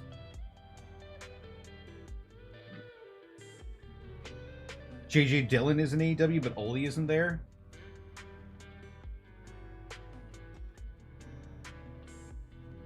Ah. So not the original 4, but like most of them. The Funhouse carry on. No, I mean like the entire point of the stream is to fuck around anyway. This stream is where I literally do whatever I want. So we're not ruining anything. No. You try to say, hold up, Clay and Gello? Also, what in the Kentucky Fried Fuck is the facility? The fake Connor sighs. Clay is short for Clement, and Jello is actually a Greek word. It means hope. Well, I hope I get to meet him and kick his ass.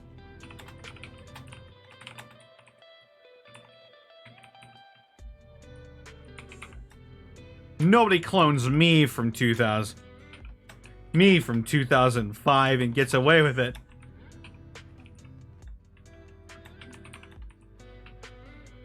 What could they even do with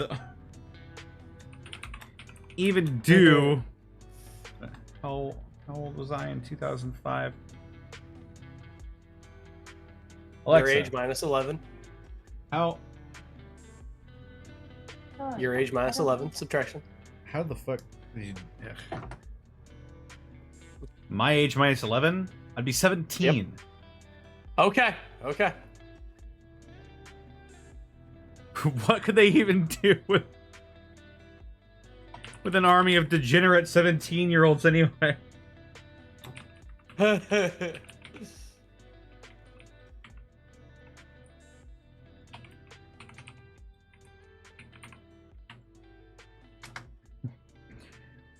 Well, I hope I get to meet him and kick his ass. Nobody clones me from 2005 and gets away with it.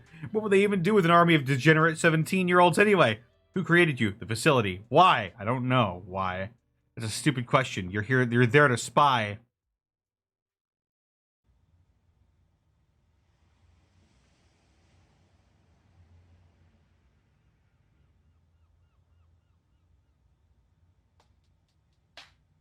Everyone in Chicago got ice cream. No data given.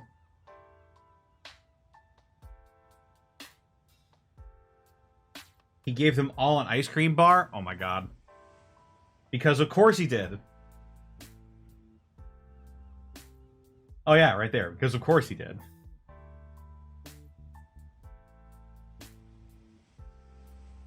He finally got his CM Punk ice cream. And that's all he wanted.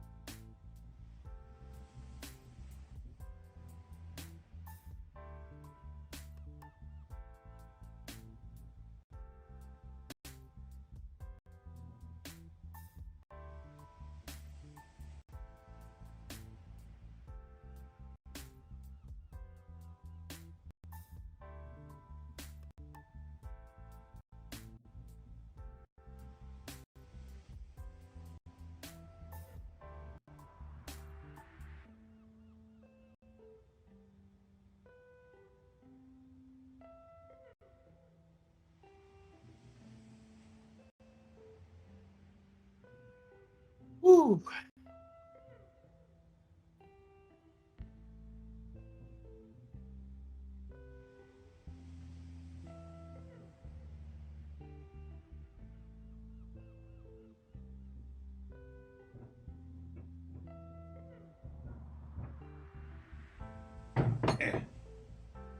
Just getting a beer. I see. You try and say, okay, spy? I was drinking some amazing ale in St. Louis before this, bro. I'm no spy. You have to tell me what the facility even is. They're just an R&D arm for the military that creates things that don't exist. What? What?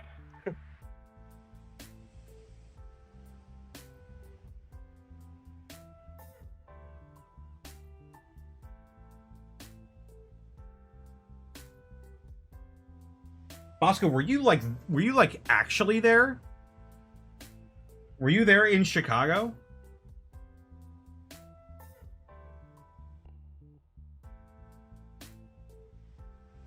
Ah, I see.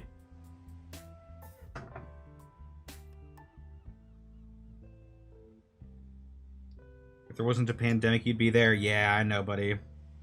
Oh, man. You were there in spirit. This story has gone so completely bonkers right now. Yeah, no, this story's been going places.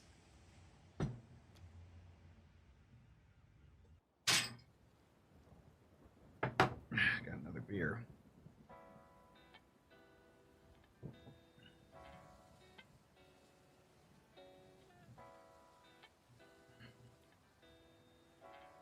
So the U.S. government the United States government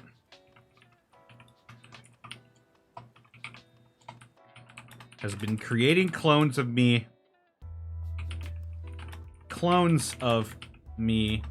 when I was 17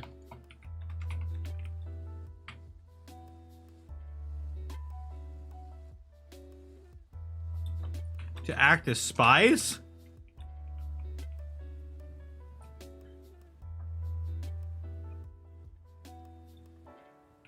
Why me? The United States government is creating clones of me when I was 17 to act as spies? Why me? So that the war stays technology based. They need people to fight, so they used you. It's really quite simple. So you're thinking you're saying all this just to say dinner. What the fuck are you talking about?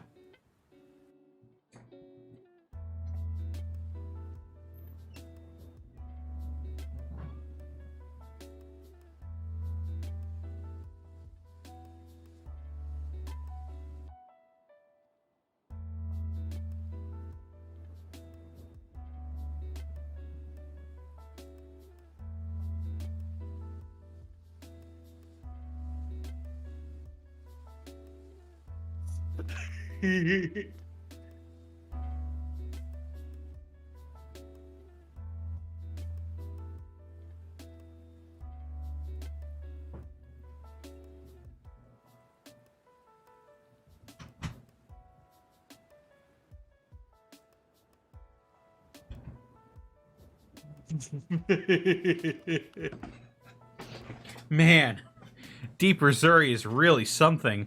What do you think, War Master? We'll eat in a bit. I'm almost done baiting the trap. As fate, Connor turns his attention back to you. He continues to tinker with your armor. Here, fix this.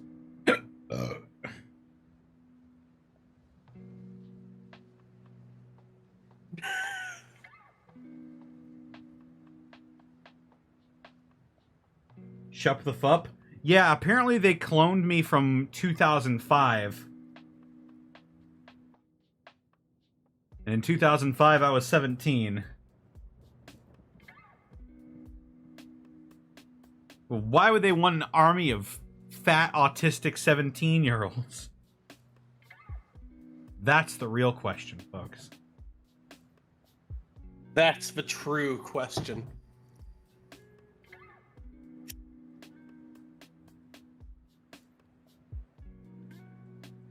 Here, fix this.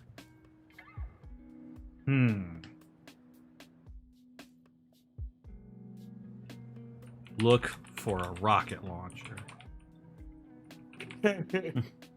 Try to look for a rocket launcher. You walk down the hallways, you see dozens of dazed and confused soldiers wandering around. They're undressed and have no weapons. You stop one. What's going on here? Well, I guess we're in a military base if there are dozens of dazed and confused soldiers. Wait a minute, are they turning me into a psychic weapon?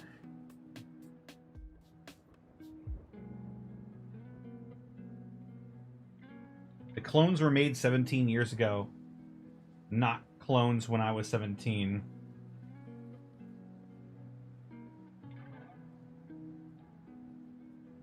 No, that's what they were made to. That's what we were led to believe by that train of thought. It said a clone from 2005. A clone from 2005. Or something. No, I'll look it up. Hang on. What is the first instance of 2005? There we go. It appears that back in 2005, you were not as tall as you were now. Yeah! So I was trying to throw my clone into the walls of Jericho, as you can clearly see here.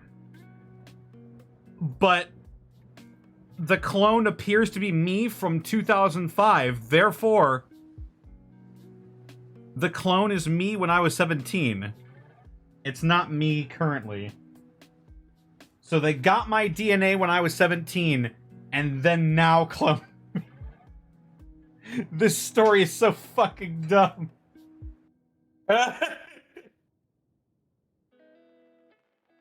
You say, wow, how in the hell did we get here? This is like a book you read, The Silver Key. We were in a forest before. We'll talk later. We need to find something to wear first. We need to find the professor. I'm William. I'm... What the fuck? What in the fuck is happening? This AI is creating more characters.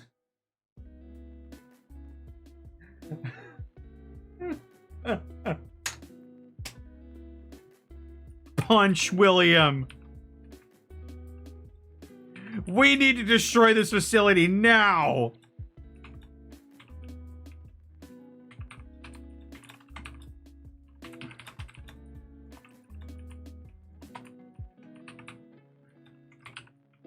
We need to destroy this facility and all of my clones now.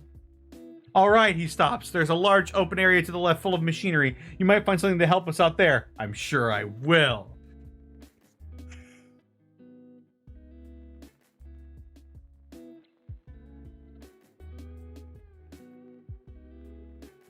Yeah, he used Cult of Personality in the UFC.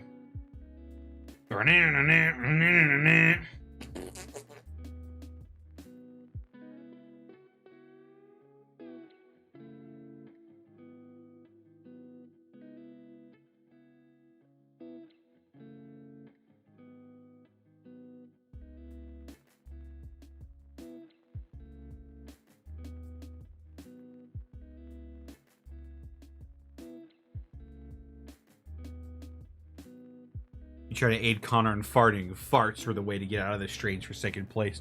The large room is full of strange machinery and half-finished inventions. You look for a way to accidentally step on a switch. You're instantly launched up to the ceiling. Whoa! Fly through the air. The air. With Rabbit. Jet propelled by our farts. By our farts, which ignite and burn the not just the facility,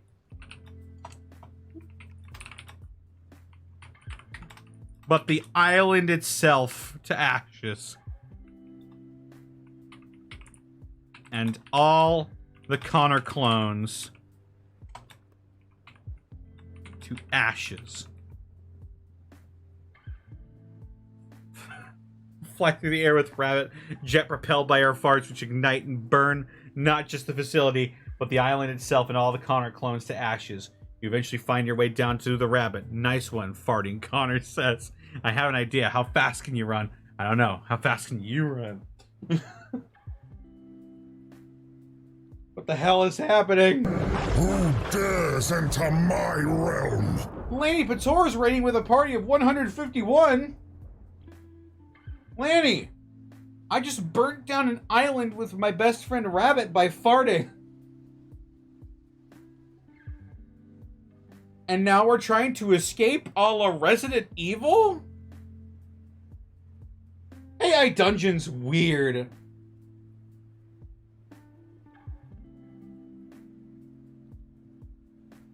For that, you gonna follow? Me, mortal. Thank you very much. Blackfoot Fair, thank you for the 1,000 bits. Jumping Jack Flash. Oh, yes. No, you should have seen it earlier. Jumping Jack Flash, it's a gas. You should have seen the epic showdown between Tiengo the Red Death from the D&D game The Unexpectables and George Bailey from It's a Wonderful Life. They fought on a roof a la Yakuza. And then he turned into a cowboy. It was the greatest thing I've ever seen. But it is not Duel Academy Part 2. You try to say, there are more of you, says Rabbit, grabbing Connor and dashing out of the valley facility with his powerful native Ohioan legs. While running, he waves at Lanny Pator, thanking him for the raid. Move your ass, Lanny! It's all going to shit in the jet engine! iDungeon? The ultimate game of what the fuck? Yes, that is true, Gorilla Geek. It is the ultimate game of what the fuck, and thank you for the 60 bits. He says to you as the rabbit rapidly moves outside of the facility, then farts and firestorms kick in as the two Connors dive through the hatch, rolling to the ground as they set alight.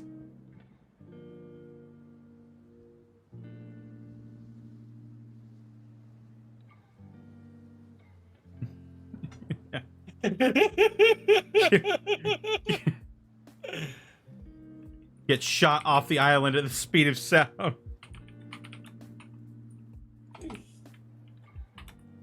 At the speed of sound. Propelled by the explosion and our gaseous emissions.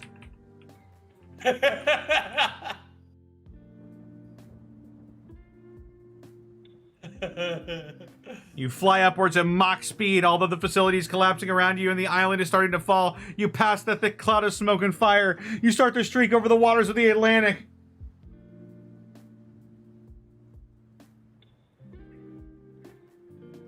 It was 2,766 days. AI Dungeon and CM Punk debut hype. Yes, indeed. Also, you missed it, Bosco. I threw one of my clones in the ankle lock. I channeled vampire killer Kurt Angle.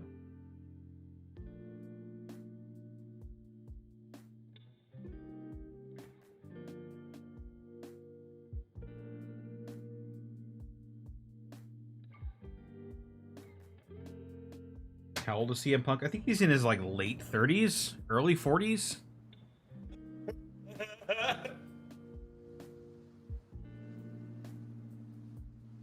Early 40s sounds more right to me. He's 42.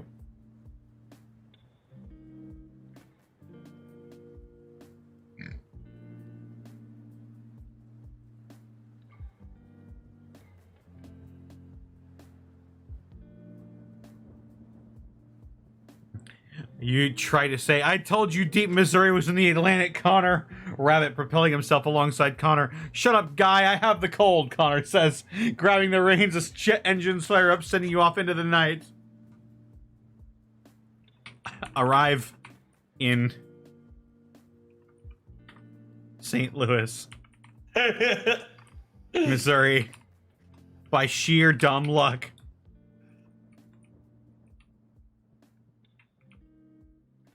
And walk back to my house.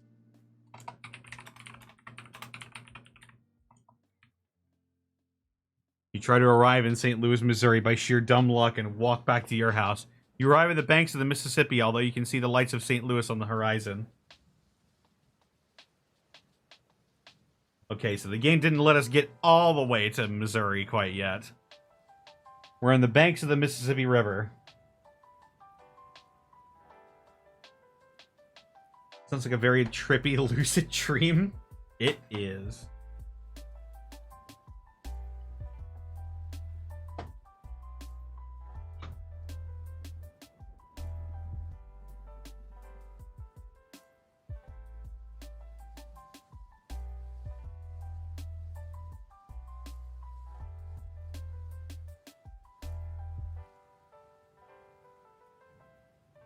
He's got a good 3-4 years of Prime left. I mean, from all accounts, it seems like he's in pretty good shape.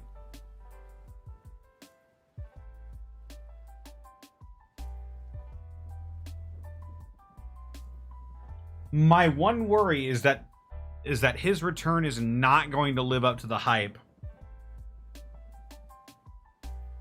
That's my one greatest fear about all of this, is that he's gonna return and then he's not gonna live up to the hype. Or whatever storyline he's put in is not gonna live up to the hype. There's so much behind this.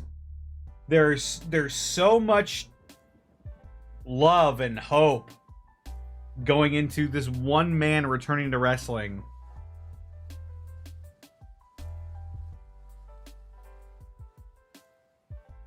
What was he doing? He was just living his own life. He was in UFC for a while, but he only fought once. And he lost that fight. And he gave up.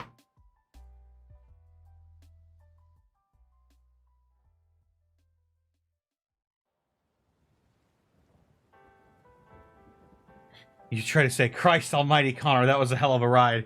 He's just dialing the two of them in Uber or Lyft. You know, whatever's cheaper. I know, right?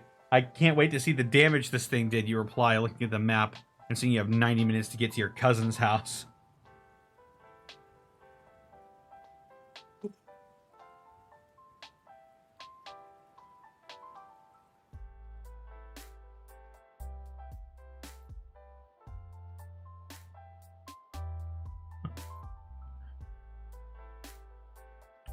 Get an Uber Lyft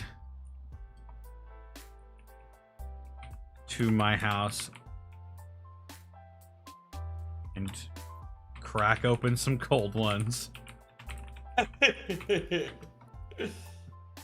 You try to get an Uber Lyft to your house and crack open some cold ones. Yo, Connor, make sure you turn that burner off. Last thing we need is the cops coming down on us because of some hydroponic equipment blew up the kitchen up.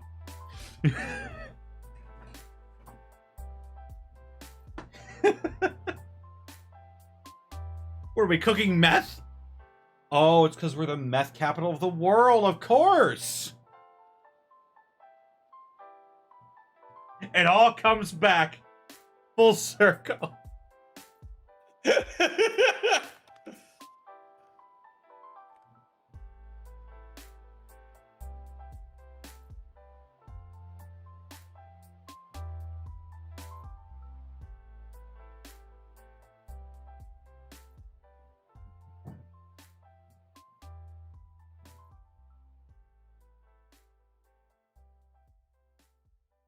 I can't believe we escaped an island full of my clones, only to get back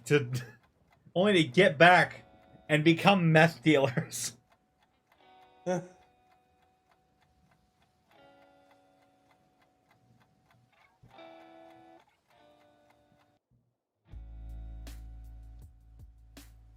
gonna switch my music up.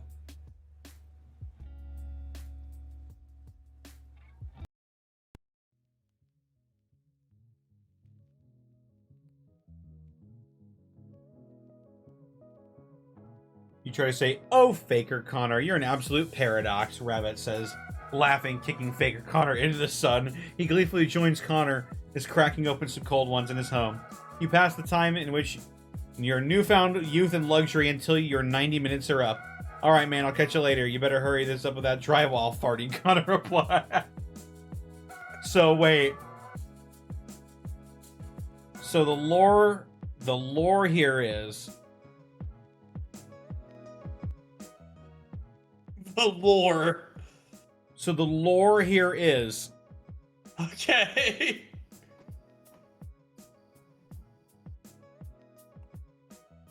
So there are either 3 Connors in play still here, or I am Farting Connor and also the War Master. Yeah, no, that checks out. So from henceforth, I will be known as Farting Connor, also known as the War Master. The War Master, Farting Connor. That's my boss title. If I ever in a Dark Souls game, that's me. The War Master, Farting Connor.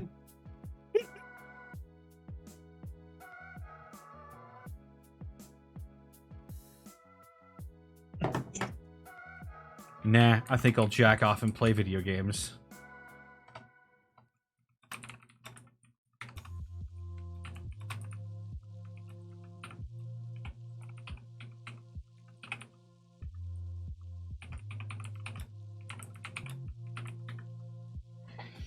Nah, I think I'll jack off and play video games, Farty Connor says. You tell Connor half-heartedly to hurry up with the drywall and go try to get a girl.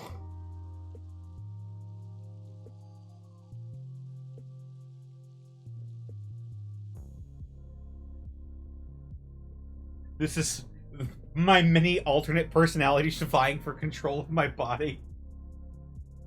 I am Legion? Holy shit.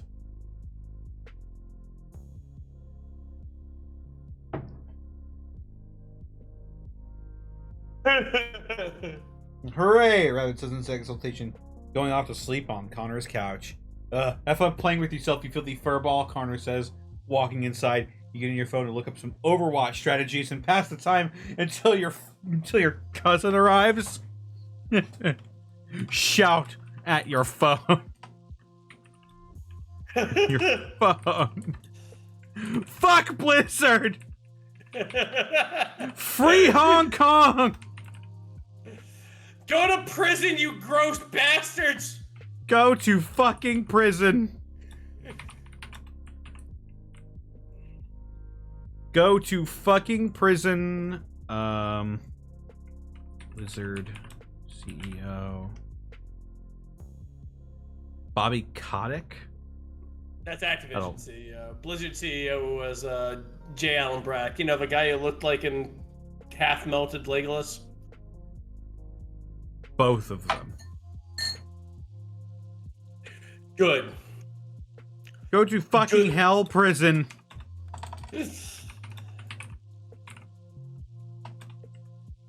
Bobby Kotick and J. Allen Brack.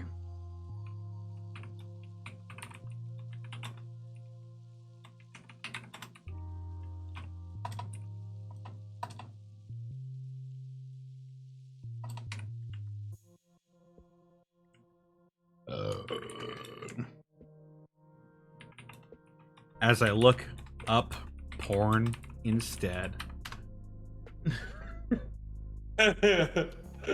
Fuck Blizzard! You shout at your phone. Fuck Blizzard! Free Hong Kong! Go to fucking hell prison, Bobby Kotick and K. Allen Brack. As you look up porn instead, you end up spending 3 hours on this. Rabbit wakes from his slumber soon after and is quite surprised to see you're still there. Hey, what are you still doing here? I spent 3 hours shouting at my phone, or I spent 3 hours jacking off. I don't know which one was which.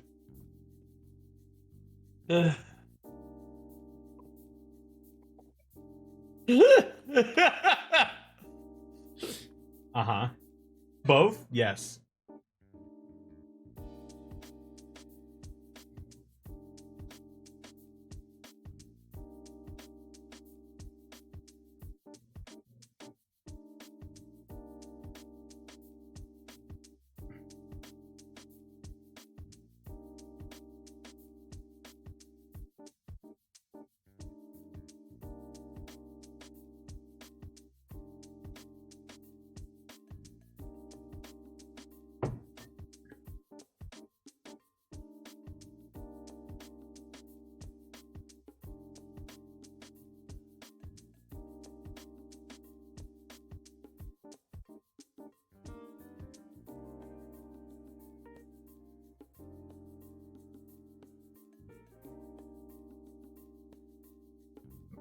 I'm trying to say, oh wait, you're at your house. 50 Shades of GM. Go men, I'm sorry, Connor. Rabbit says, going back to sleep. Somewhere is Texas. A man known as Gaijin Goomba, the Greco Master, shrieks in a psychic anguish as Rabbit once again butchered the Japanese language. You put some socks on and begin to head home. The end. You try to the end.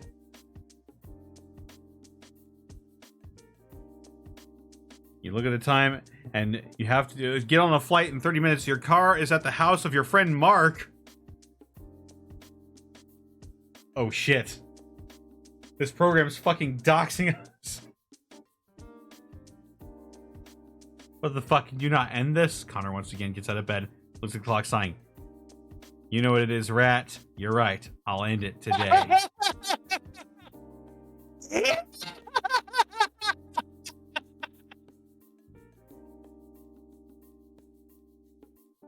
Who Who the fuck is Mark? Mark is Gaijin Goomba's real name.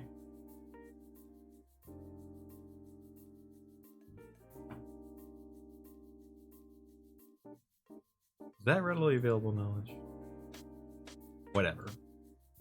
Fuck it. You true name Gaijin Goomba. He's gonna fucking elbow drop you. Like fucking Razor Ramon. Yeah, his name's readily available. I'm not getting in any trouble for that. It's literally the second thing you find if you look up Gaijin Goomba, so. But Mark Allen Jr. also lives in Texas. Stuff. How can we help? He said it before on stream. I think it was in the Unexpectables last week, too. You know what date is, Rat. Did. You're right. I'll end it today. I end this story. We try to end this story. Connor once again goes to get in his car and begins to drive to the gas station he always went to. He pulls up to the gas pump, putting $75 worth of gas into his car's tank. What the fuck? $75? This is highway robbery.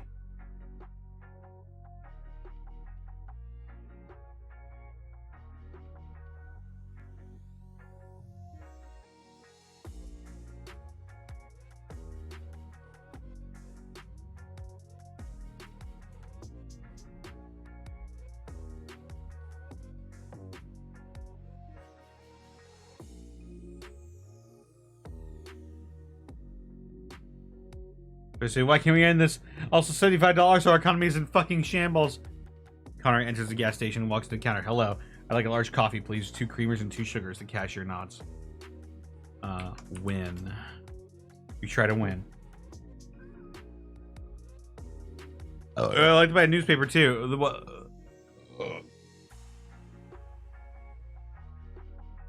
Alright. So we're just going about our usual business here instead of being on a fucking island. So I'd say...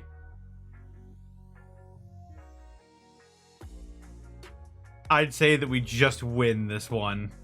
We win! We win! Wait.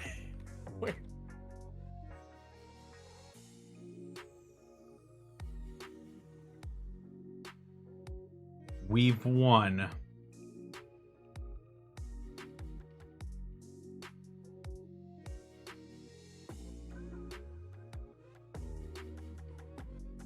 Alright, Rabbit. I think this is going to be our last story for tonight. Alright, I'm ready. Hit me with it. We're going to do a custom one. Ooh, exotic. Alright, Mr. Big Spender. So, another Yu-Gi-Oh game? We could do another Yu-Gi-Oh game. But I have an even better idea.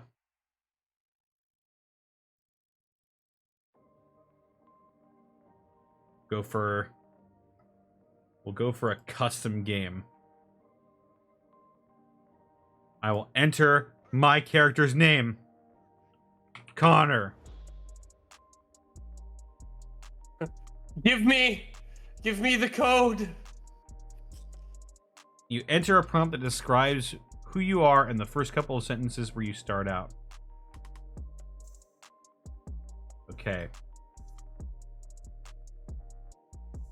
There you go. Thank you.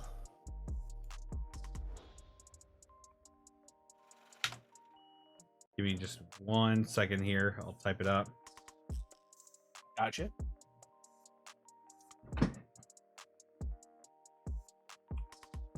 I am Connor, a defense attorney,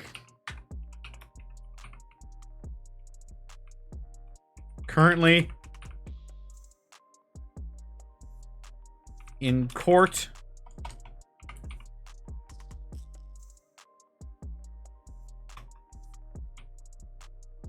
defending my client Midnight, who has been charged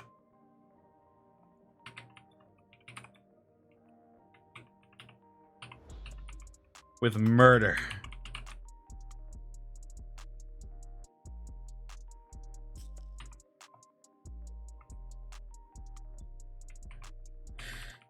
Across from me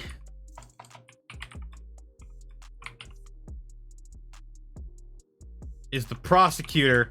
What's your character's name? Which is just Rabbit again. Rabbit. Is the prosecutor for this case. Rabbit.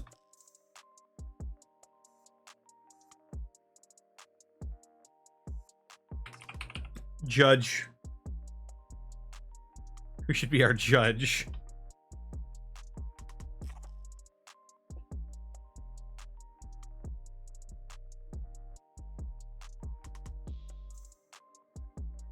Froggy Fresh. Froggy Fresh presiding. Froggy Fresh! 2012.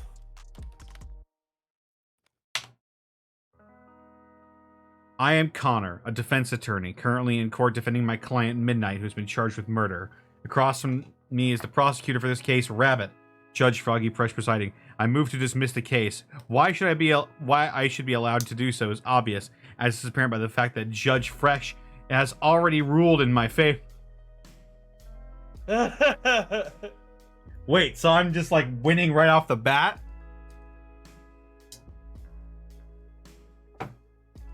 Alright, Rabbit, you gotta really lay down the law here.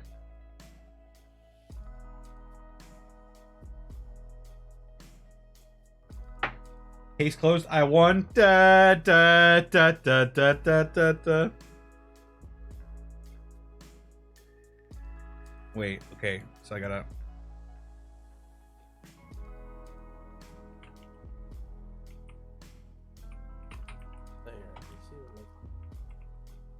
Hold on, I gotta think of who my client is.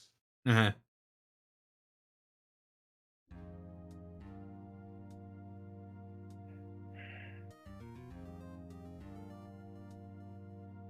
Wait, no. Midnight is my client. You're the prosecutor in this case. Yes, but my client is prosecuting yours, so I am the prosecutor. This Oh wait, no, we're doing like fucking Phoenix Wright. yeah. Yeah. Okay, I hear You're the the music. edge. You're the Edgeworth to my Phoenix in this case. Fuck yes.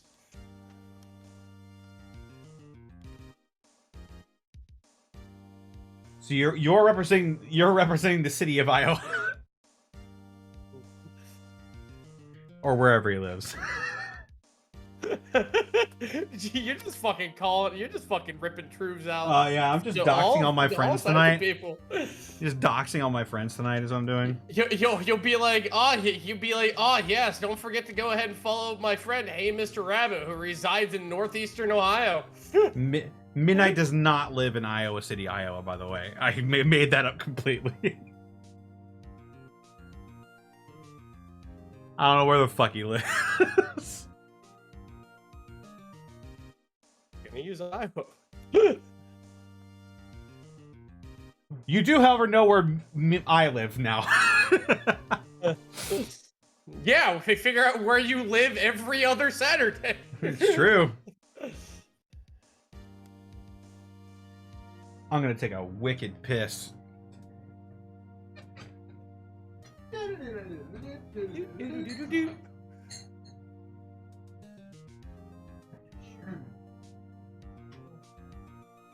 I love the fact that he's also provided me music that I can use.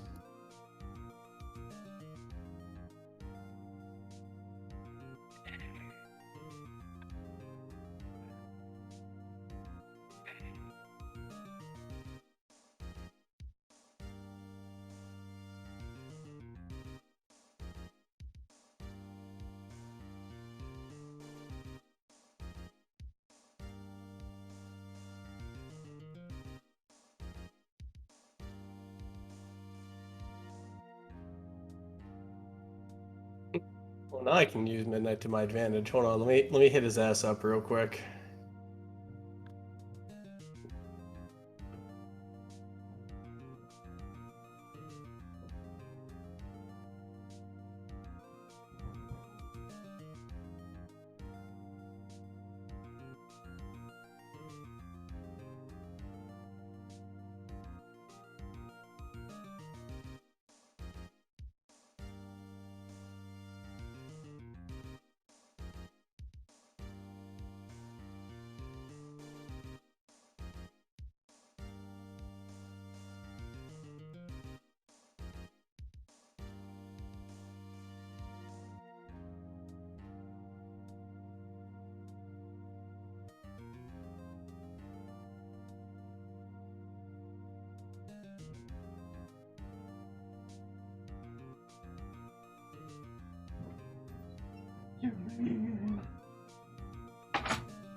I'm back. Hey, how you doing? I'm back. Iowa exists. Hold on to your fucking hats. Because I just found out that Nebraska exists as well. What? It's a place? I think when you think of states in the United States, the last state you think of is Nebraska.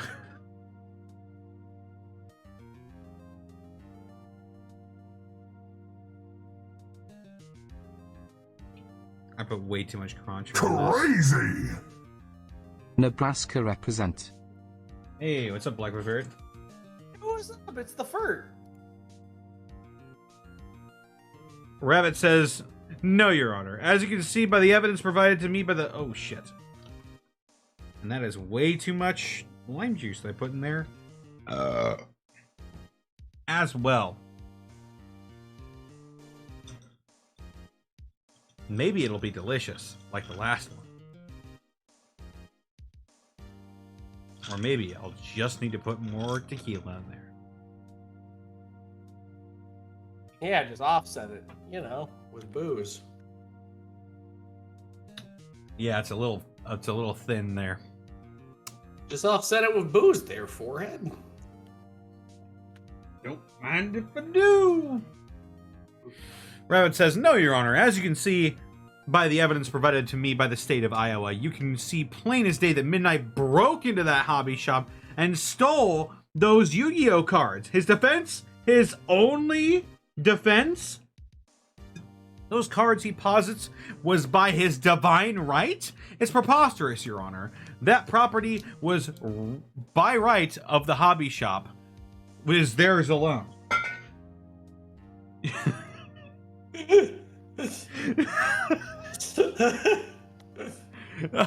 I'm sorry. The sound of that bottle clanking was... Yeah, that's just me, just clearly blasting off a tequila. He's only right. Your Honor! Fuck him! Your Honor!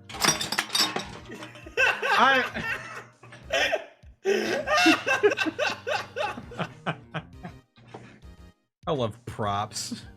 Oh, dude, I love props so much too. No, see, this is what happens after the end of the Chad Thundercock saga. Midnight goes to fucking prison. Midnight had no right to commit such brazen robbery. Is there anything else? Judge Fresh asks. "No, Your Honor," Connor says. "It is concluded that this case to be dismissed. Jasmine, send out the next batch of cases, please." What? I win? That's bullshit. No. Bullshit! Do over! Do Hang on. over! No, I have a retry function here.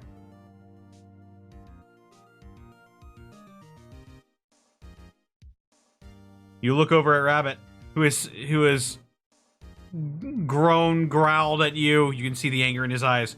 No further questions.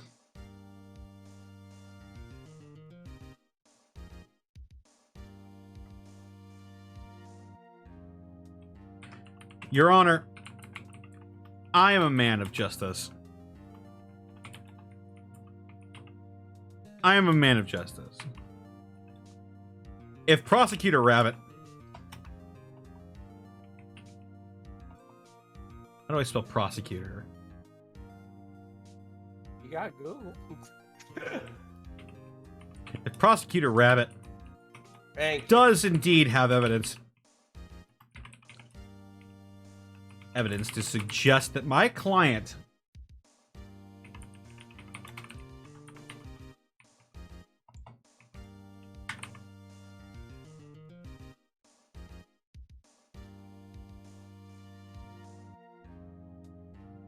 stole those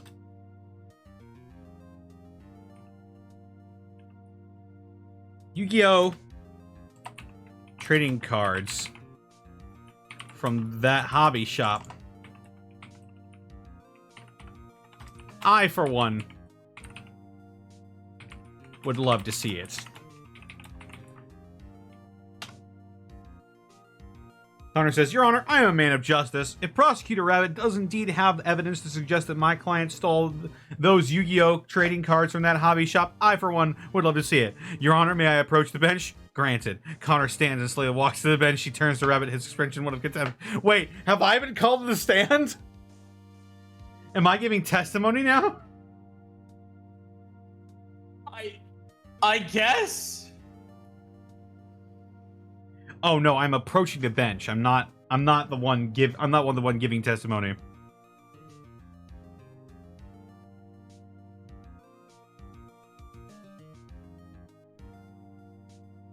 Okay.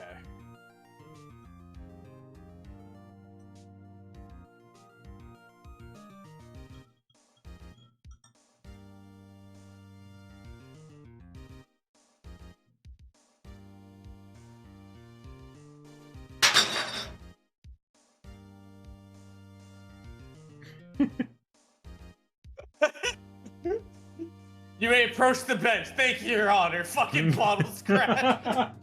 You may approach the bench. Thank you, Your Honor. I messaged midnight thinking like, what's your favorite Yu-Gi-Oh archetype? I'm gonna use it a thing, and I was like, you're on trial. By who? And I went, The state me. of You're on trial because of me.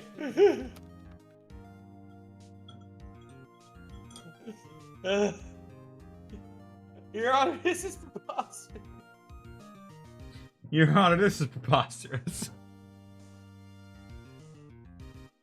I haven't slammed the desk yet. You'll fuck you.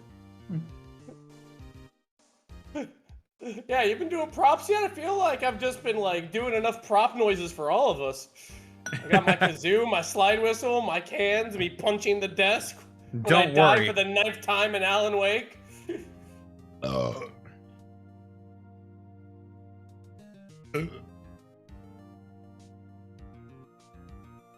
Your Honor, I would like to move for a mistrial on the count that I am sloshed. I am fucking ballin'.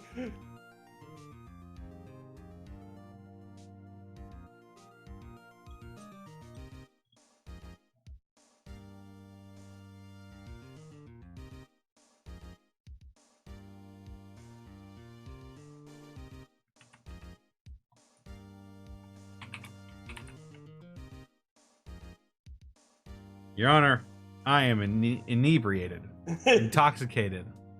I am befuddled. I am under the influence. I'm maudlin.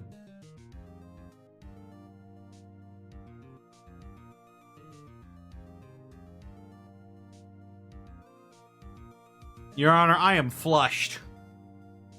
I am stewed, wasted, potted. Fucked up. I am lit. I am under the influence and the table. Oh, hi, Midnight. Don't worry, you're just on trial for theft and I guess murder? You were on trial for murder, but now you're on trial for... Midnight, no, okay. So here's what happened. You were on trial for murder, but I had that case thrown out. But now Rabbit is saying that you stole some Yu-Gi-Oh cards. So now it's a theft trial. So it's a win for you either way. So don't worry about it. I'm your defense attorney.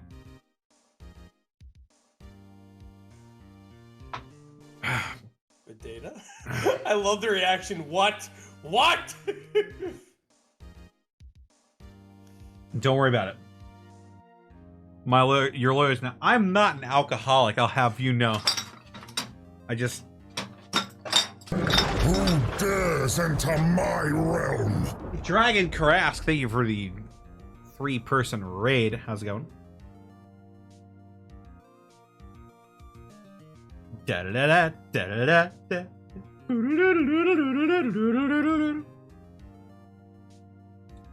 I really ought to play through these games again. I'll be there with you. But I'll have played through them 4 times individually at that point. I remember playing through these games way, way, way before Twitch was even a thing. The pact is sealed. Dragon Karask, thank you for the 3 months. Yours. All right, Rabbit. All right. What you got for me? You're gonna love this. All right, let's switch over to the testimony theme here.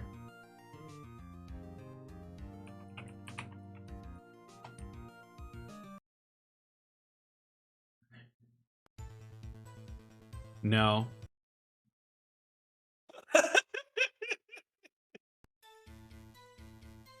There we go. There you go. Rabbit says, Your Honor, this Wait, is hold on. preposterous. Hold on. I'll do the sound effect first. Okay. Hold on. There you go. Okay. Okay. Rabbit says, Your Honor, this is preposterous. I have here the evidence by the state that shows Midnight breaking into that shop at 2:37 a.m. by video camera. The alarm on the glass went off at 2:39 a.m. with data provided by the security company that protects the store. He also murdered 2 men doing inventory at the store. All for what?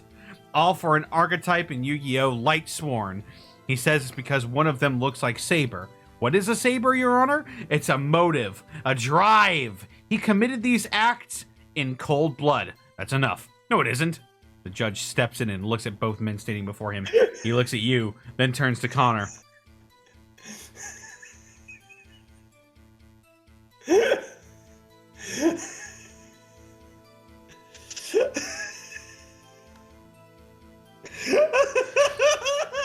Judge Froggy Fresh states,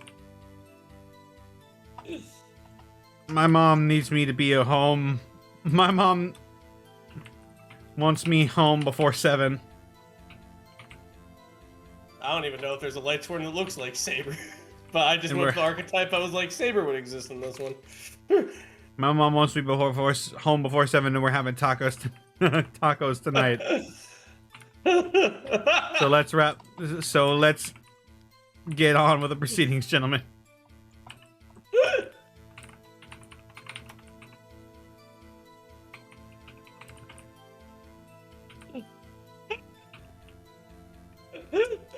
I'm being. I hate this. Mr. Connor, you may cross-examine the witness.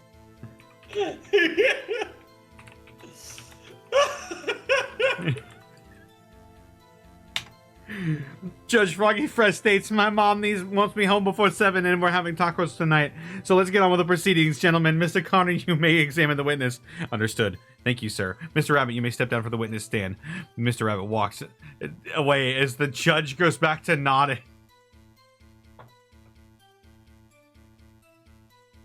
Don't worry, Midnight. The legendary Froggy Fresh is presiding over your trial here. Don't worry. Yeah.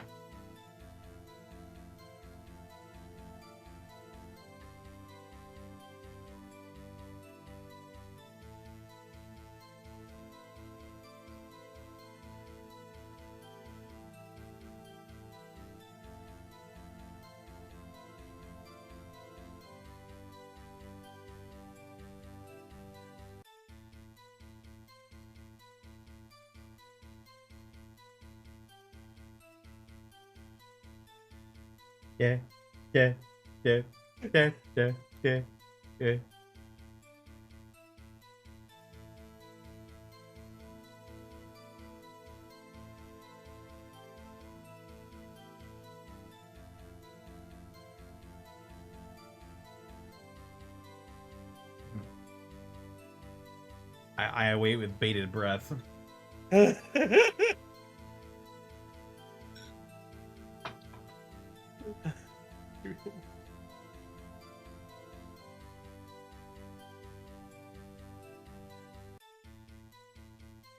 No, Midnight, you're in good hands.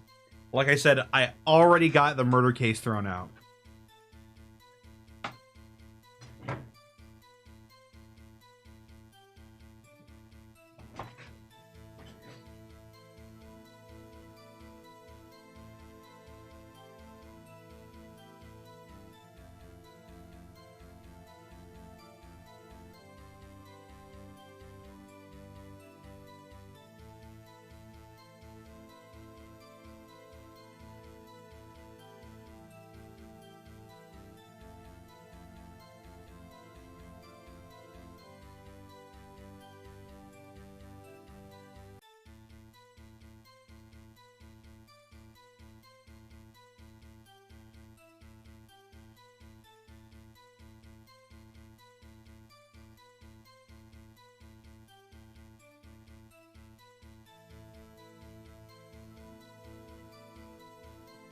It's your fault for stealing those trading cards, Midnight Boy.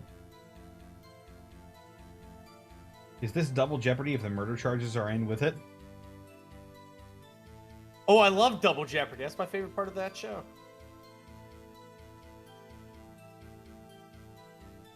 You worship me, mortal.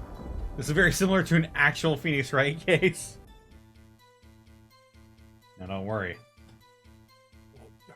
We're getting there.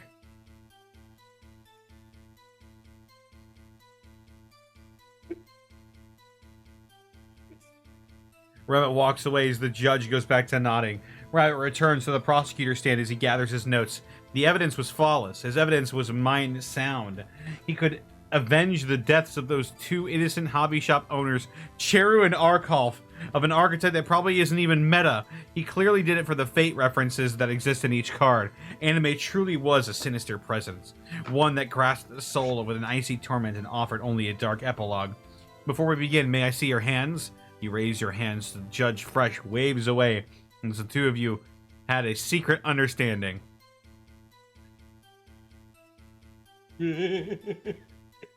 I can't believe Midnight killed Cheru and Arkolf in cold blood.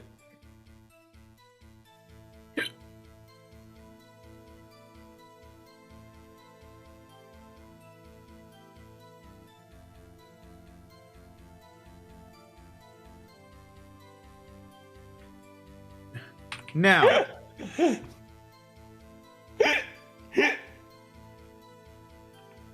you say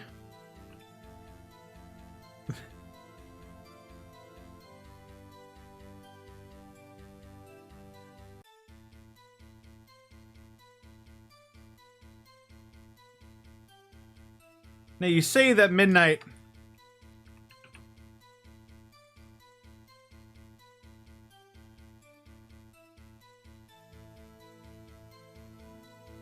Now, you say that Midnight broke into the store at 2:37. At 2:37 a.m. Arkolf and I are pressing charges. Cheers in here too.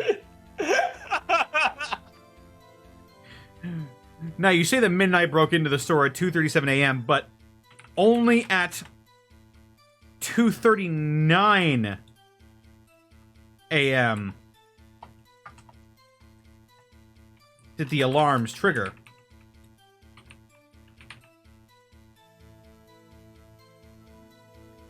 I find that a bit strange, don't you think?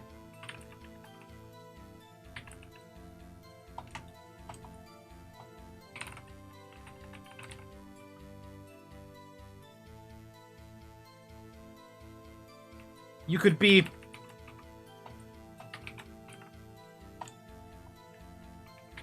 How could he break in at 2 a.m. when his name is Midnight? Explain that, Rapid. My client...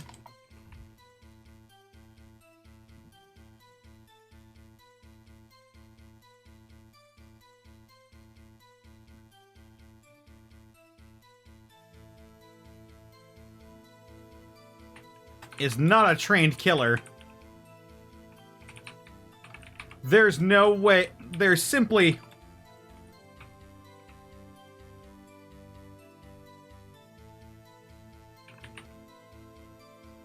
There's simply no way that with the evidence provided,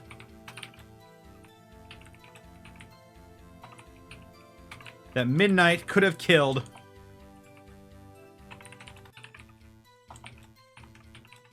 Cheru and Arkolf in 2 minutes.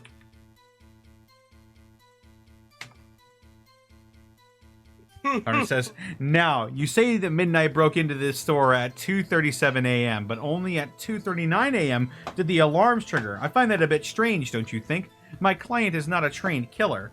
There simply is no way that with the evidence provided that Midnight could have killed Cheru and Arkolf in 2 minutes. No, the cameras caught the actual break-in, so we have nothing else to go on. But wouldn't the alarm go off? Wait, now they're dead? Yeah!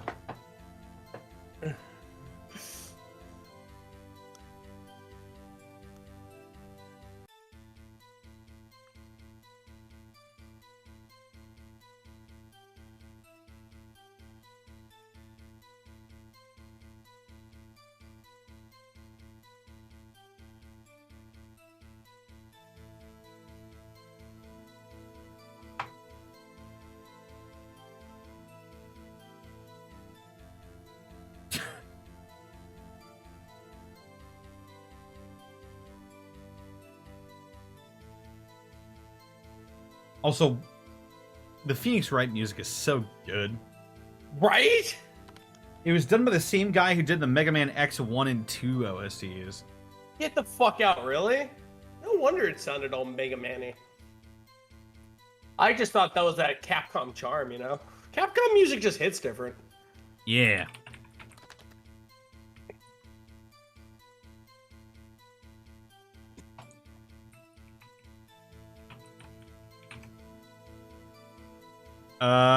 It was Toshihiko Horiyama, I believe.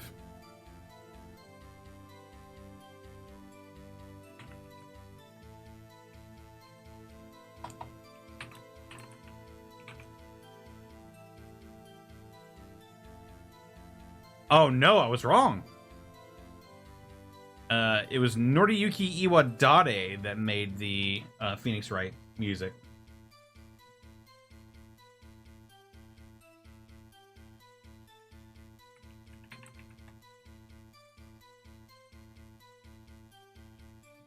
Yeah, no, I was completely wrong on that. I don't know why I thought it was a long time ago that I looked it up.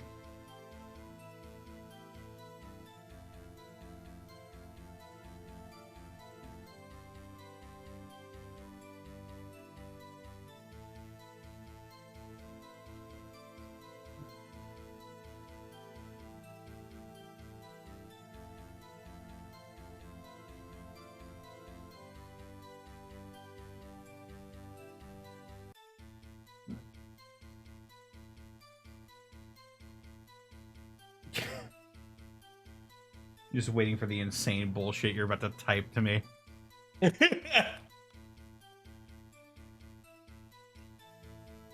Also, Lightsworn are fucking awesome.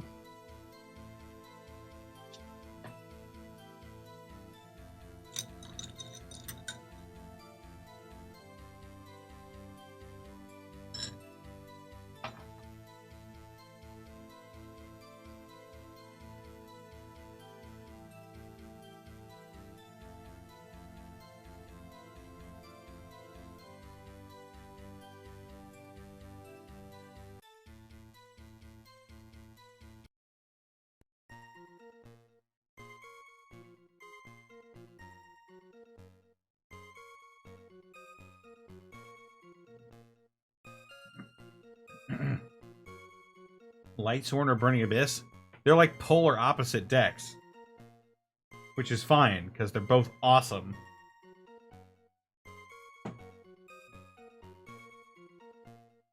I actually did end up playing a little bit more Yu-Gi-Oh! After we went off the air.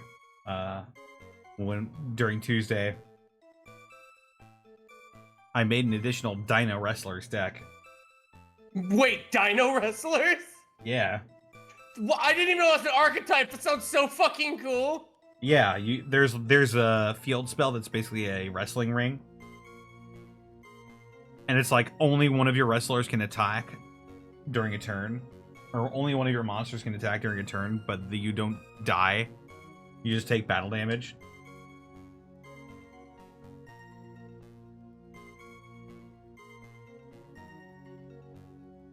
There's like Capoeira-Sar or something.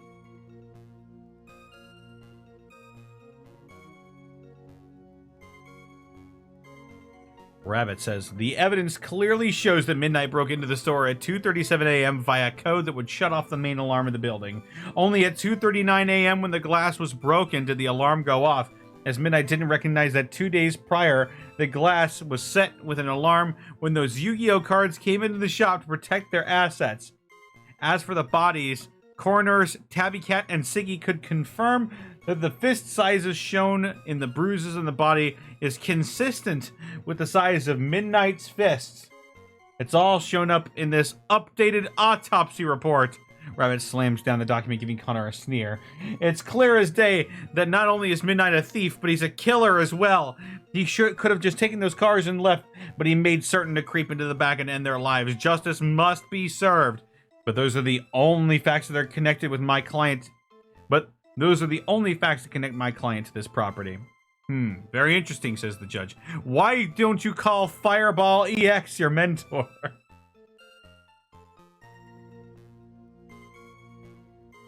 Well, Midnight. What? Yeah. Why didn't you? Why didn't you call Fireball EX your mentor? Is he your mentor after you killed your last mentor, the Legend 27?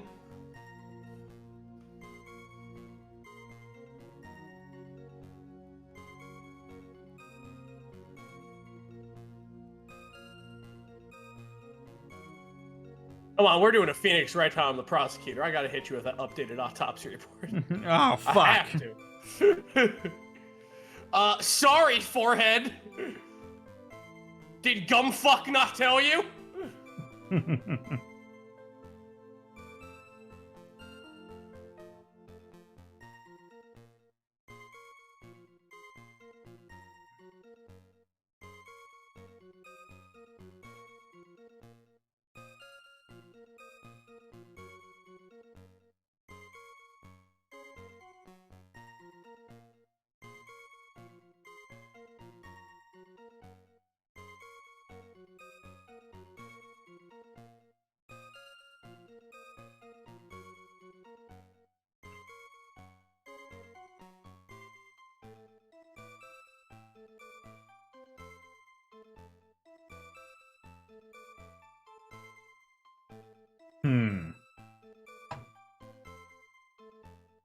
Oh yeah, I got your ghoulies pretty well. Hold it.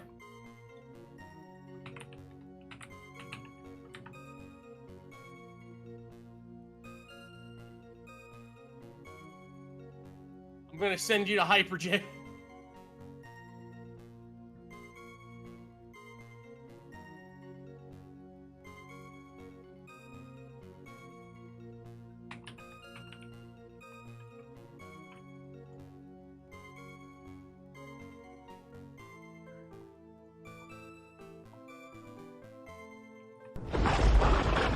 You worship me, mortal.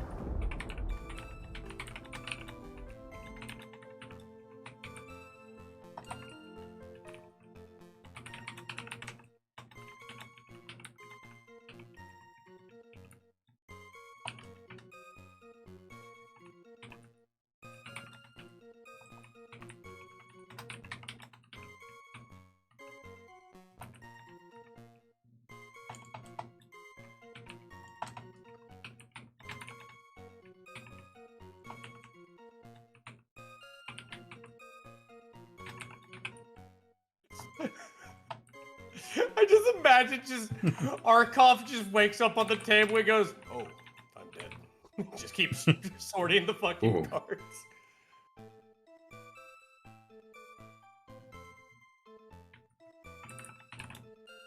Oh, Midnight, you joker.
Oh, I'm excited. All to right, see here what we you go. talk From there.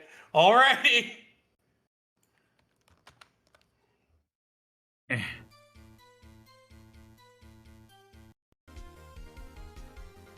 Wait.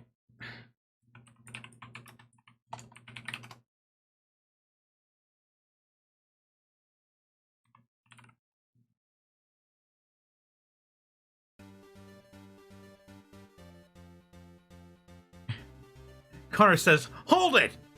Your Honor, if the bruising does indeed match up with the size of my client's..." God damn it. Practice We only need to think of the 50 months! Oh my god, 50 months. Da da Fucking ya da da wow. da da. It's a good day to be not dead. Connor says, "Hold it! Your Honor, if the bruising does indeed match up with the size of my client's fists, then that would make even less sense. Midnight couldn't have beat both Cheru and Arkhov to death, and especially not in a short amount of time. He could barely punch his way out of a wet sack. Clearly, someone is trying to frame my client. I would like to interview these coroners to see what they have to say about the state of the bodies when they were found. I call Tabby Cat to the stand." But Rabbit tries to argue.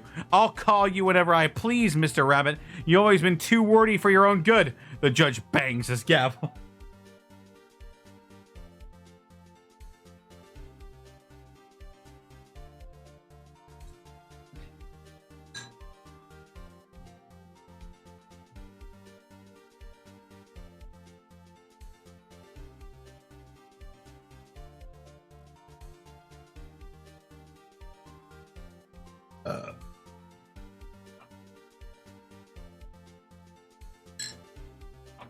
It's pee-pee time.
Are you back?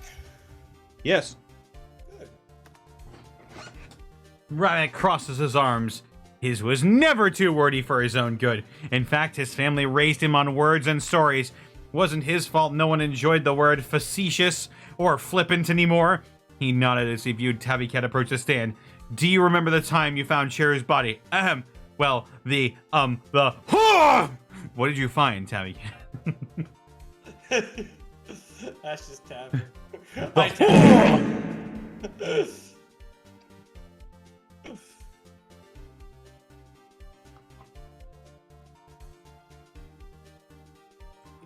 Danger. Tabby may bop you for fucking making her fart reverb. Tabby Cat, I would like to know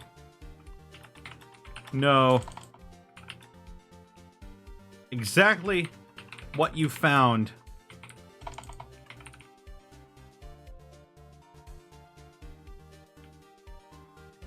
on the body.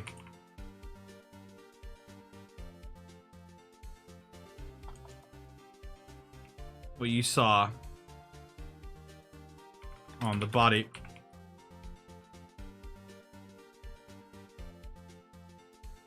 Tabby Cat, I would like to know exactly what you saw on the body. The first thing I noticed, just start at that, if it will. Well, as mentioned before,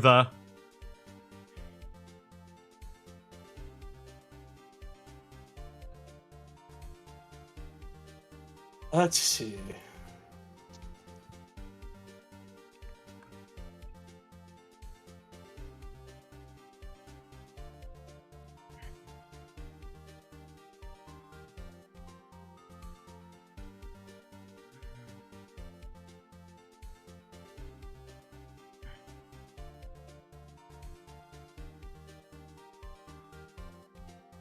Or now imagine a Tabby farting in a long hallway. Oh god.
We never found out who Fireball EX was. Yeah, the AI dungeon win. No, I'd rather not. Midnight, do you have any idea who Fireball EX is? Or is that just like fire game, or is that like fighting game terminology?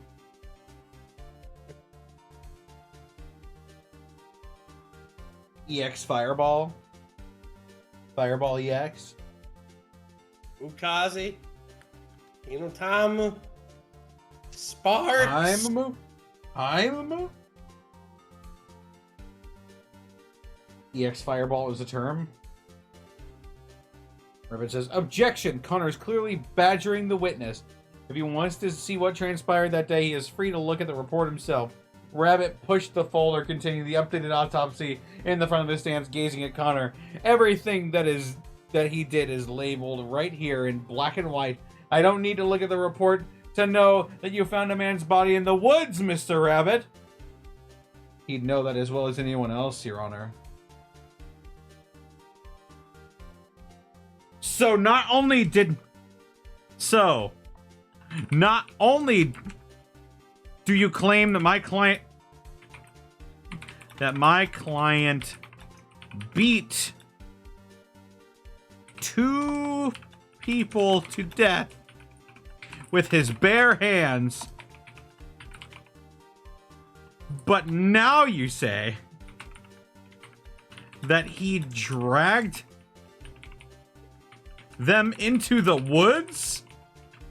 That is simply considering my witness's physical state. Considering my client's physical state. I just love that, like, you're here That going, is he's simply so weak.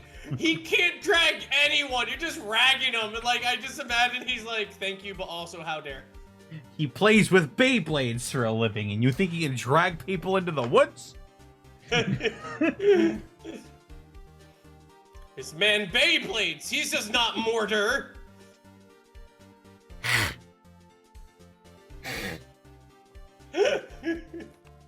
He's fucking dead, y'all. Why must? Why must?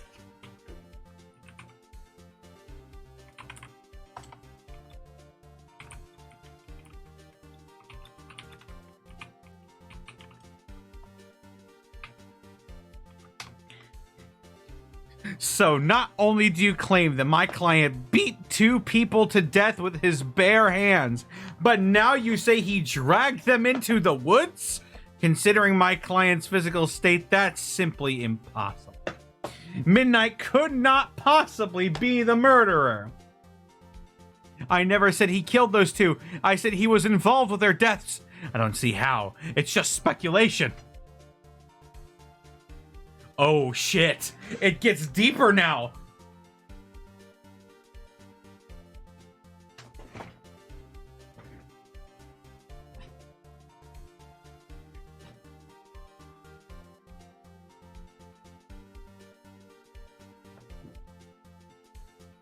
If Midnight didn't kill those 2 people, then who did?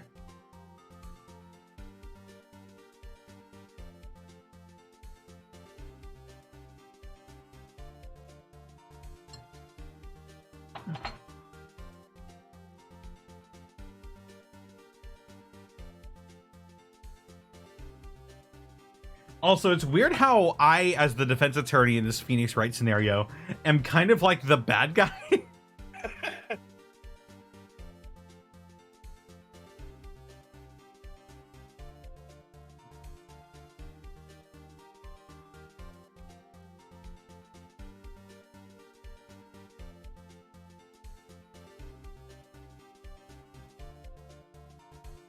I didn't murder people. That's what I'm trying to prove, Midnight. That's what I'm trying to prove. I've got your back, fam. I got you, fam. I got you. This takes me back a long time ago to like when I first started doing like VR chat streams. They have like a courtroom thing they got going on where people will hold like fake trials and shit. It was hilarious.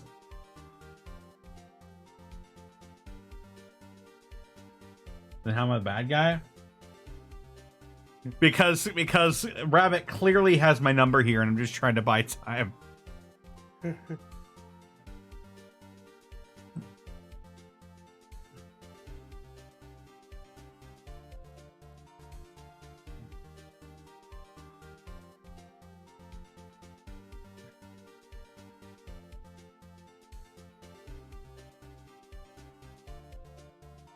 Okay, here we go.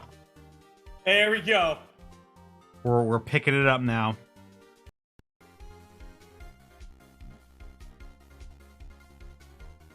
Rabbit says, but if what you're saying is true, then I must assume, Connor, that you have evidence as to who killed him. You're grasping here. Rabbit holds his arms out in a shrug, shaking his head. Because I must warn you, Connor, if you haven't a clue, then the evidence provided proves that Midnight was truly the one who killed Cheru and Arkolf. Murder clearly must have awakened something in the boy. Just spit it, Rabbit. Mr. Rabbit, Connor said, unimpressed by your outburst.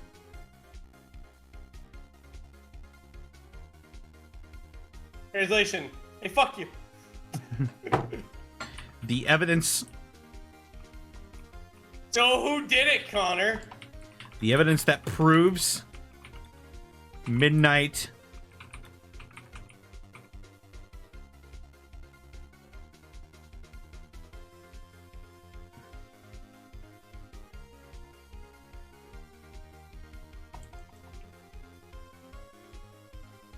proves who killed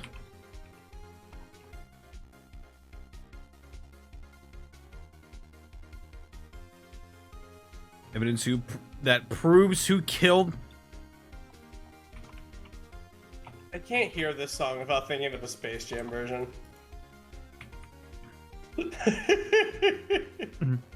The evidence that proves who killed Cheru and Arkolf is... Connor pauses for a moment.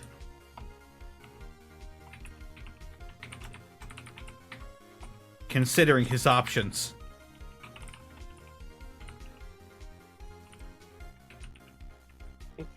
He looks over to his left at Monty, who's going, Connor, come the fuck on. Is Monty my Maya for this scenario? Yes! Yes, she is! Someone's gotta draw this.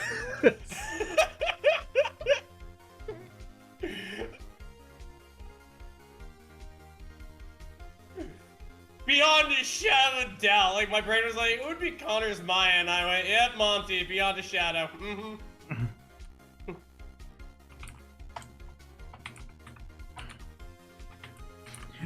Monty chimes in, and she says, Connor. "Wait, Connor. If all they have Monty Faye, excellent. If all they have pointing to Midnight is the size of his fists, then who else do we know that has the same tiny hands? fists as Midnight? A complex.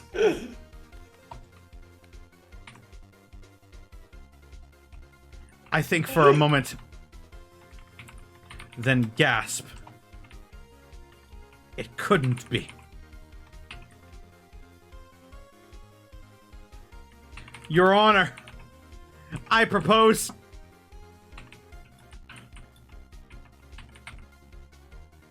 that Siggy must have killed Cheru and Arkolf.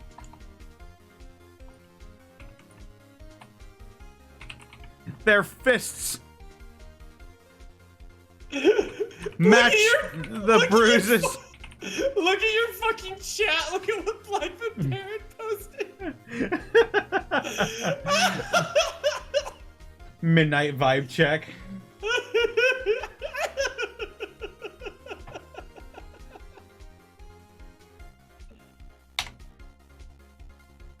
Connor says the evidence that proves who killed Cheru and Arkolf is. Connor pauses for a moment, considering his options. Monty chimes in and she says, "Wait, Connor. If all they have pointing to Midnight is the size of his fist, then who else do we know has the same sized fist as Midnight?" Connor thinks for a moment, then gasps. Connor couldn't. It couldn't be. Your Honor, I propose that Siggy must have killed Cheru and Arkolf. Their fists match the bruises. Sitting back as you rub your chin, you ask, "Sounded like it was a struggle to me, so how would the bruising on their bodies match up?" Siggy, I don't believe it.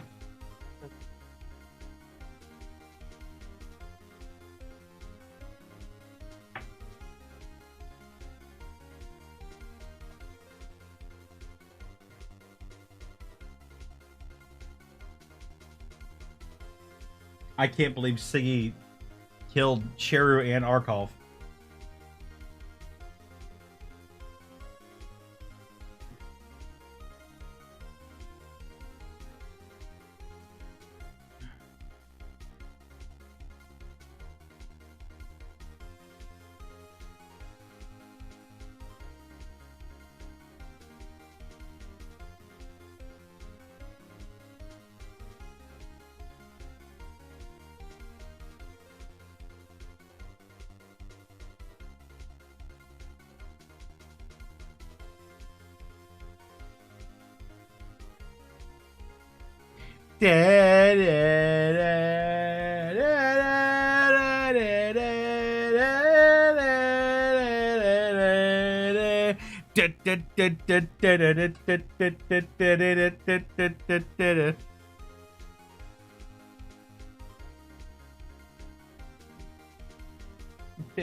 This Law and Order episode is really intense.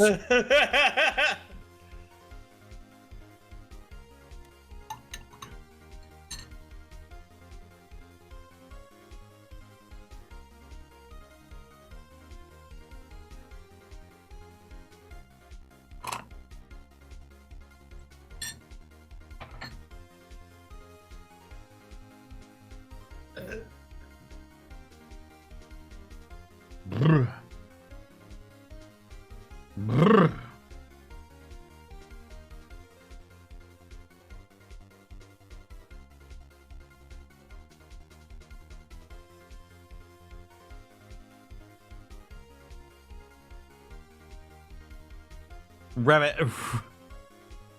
Rabbit says, "Siggy," Rabbit mused. "Impossible. She was the coroner alongside Tabby Cat. What motive would she have?" The information was correlated with Bev, their assistant. What evidence do Rabbit have to back up this claim? Oh, I Rabbit meant to type in. Yeah, it would. I meant to type in another word there. Rabbit was puzzled. Sure, it was sound, but both their hands were the same size. However, Siggy was the coroner with two other people on their side of the town. Was Connor truly grasping here? What do you say, Mr. Rabbit? Well, I suppose it's possible. Probable, even.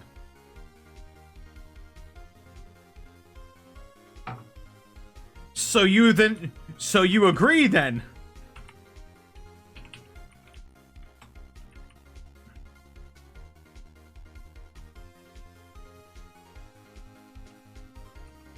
That it's possible that the murderer is not my client.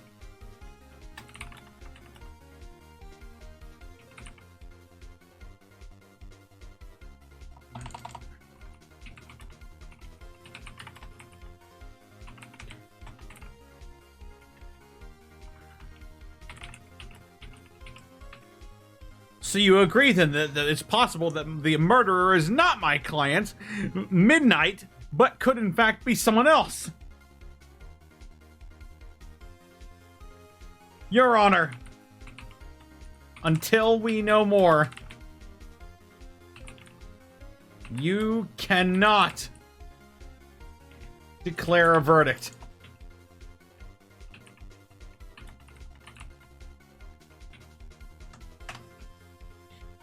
Connor says, so you agree then that it's possible that the murderer is not my client Midnight, but could in fact be someone else? Your Honor, until we know more, you cannot declare a verdict in this case. I can't? No, you're bound to law to wait. You must first wait for the real killer to be caught. Then the defendant will get a fair trial. Also, the idea of Froggy Fresh going, I can't? is... What do you mean I can't? What do you mean I can't? Oh yeah, I guess that's how the law works.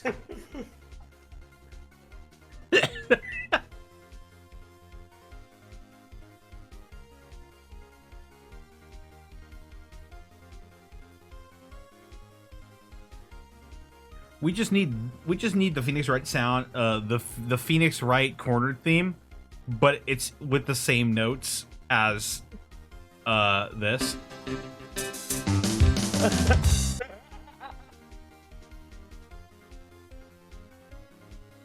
I would love that. If there are any music makers out there, please, I implore you, mash up the Phoenix Wright cornered theme with any Wesley Willis song.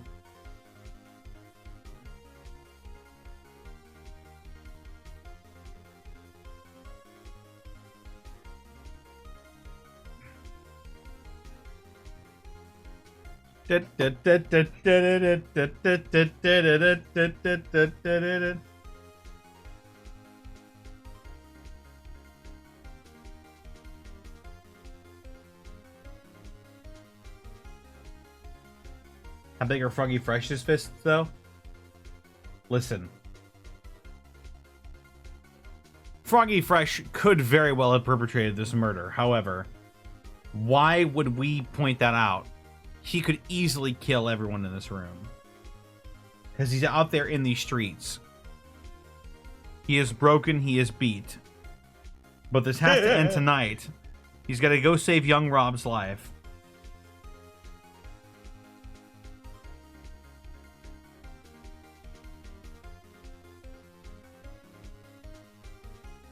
You have to win this trial without insulting Froggy Fresh. Why would you insult Froggy Fresh? The godfather of rap. Or I guess the grandchild of rap?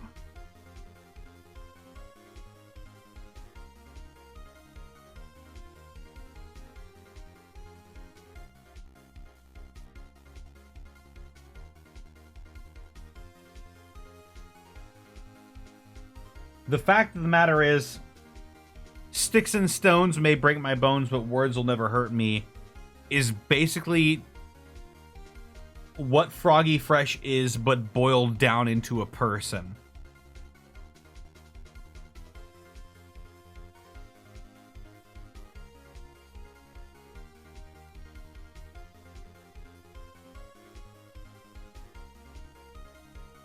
And I'll get us another pursuit theme here going.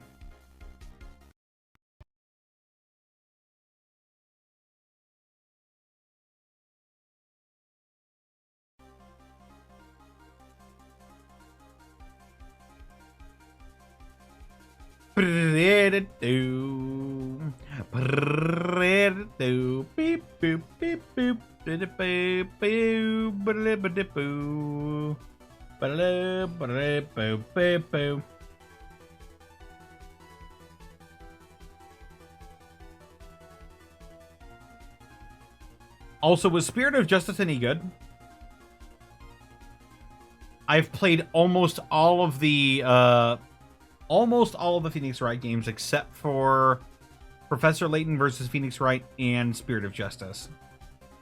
And Ace Attorney Investigations too.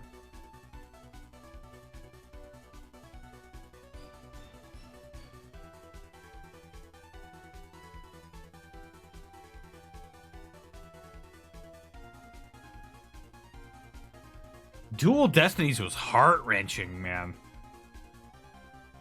Like, it hit way harder than it needed to, honestly. Yeah, no, that hit different.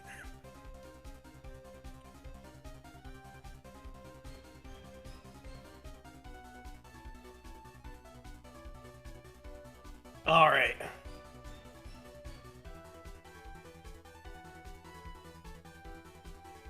All right, let's see what you got. Hang on.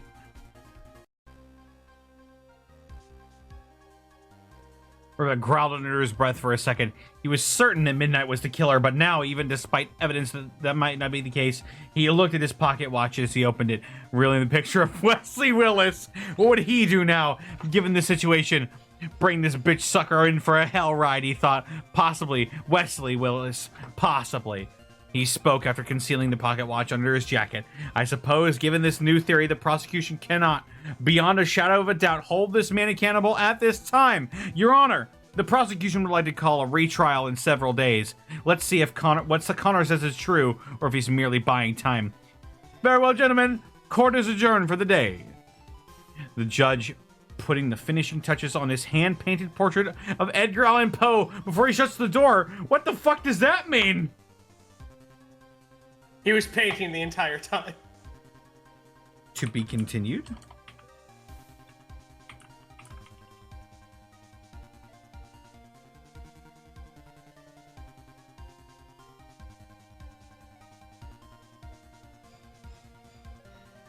Wow. What a fucking time. Save this. Save this story. No, we can. We can save this story. Yes, we can! We can come back to this at a later date. Hang on. Is there a way I can, like, hard save it?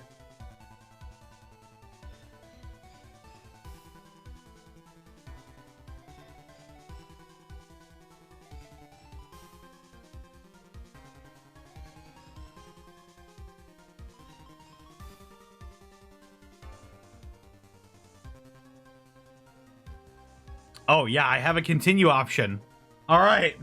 Yeah. Fuck yes!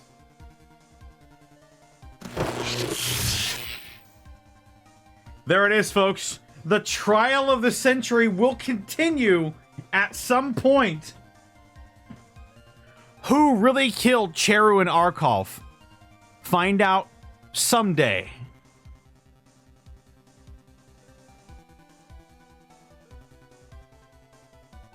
This was a lot of fun. Oh my god, I love this. He says it's Edgar Allan Poe, but just a stick figure, and then we're just like, are you sure? I'm certain! I'm He certain. got the mustache and everything. Okay. You know what? Okay. This All right. was a phenomenal time. I can't wait until we figure it out. Well, until we figure out who killed Cheru and Arkolf.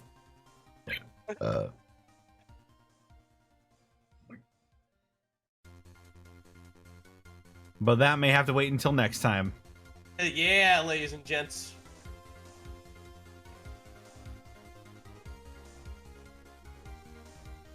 Play the suspenseful courtroom theme. You know, the one that plays after the trial.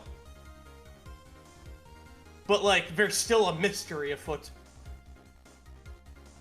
Let's see if I can get that one.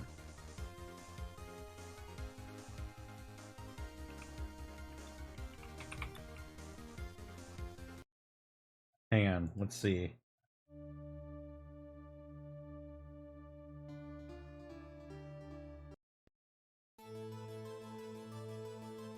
Yeah, there we go. There we go. There we are.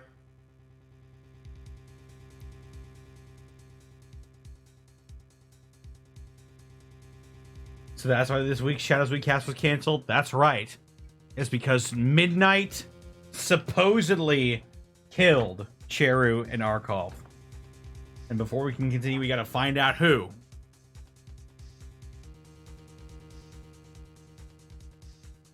Jesus Christ, I can't wait to tell our friends about this. If they don't already know.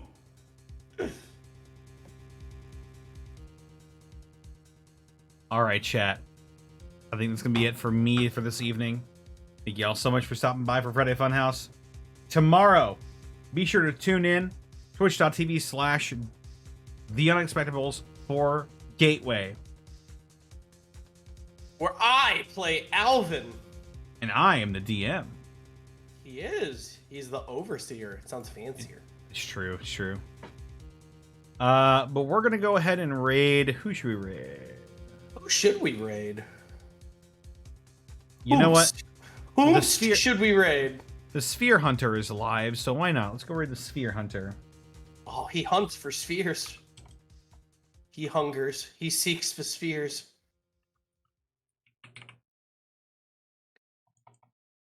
You made Monty Fay. Oh my god, I gotta look for this. I gotta look for this so bad. Our image will be Who Killed Midnight? Wait, no. Who killed Cheru? Whomst kill Cheru? Who killed Cheru?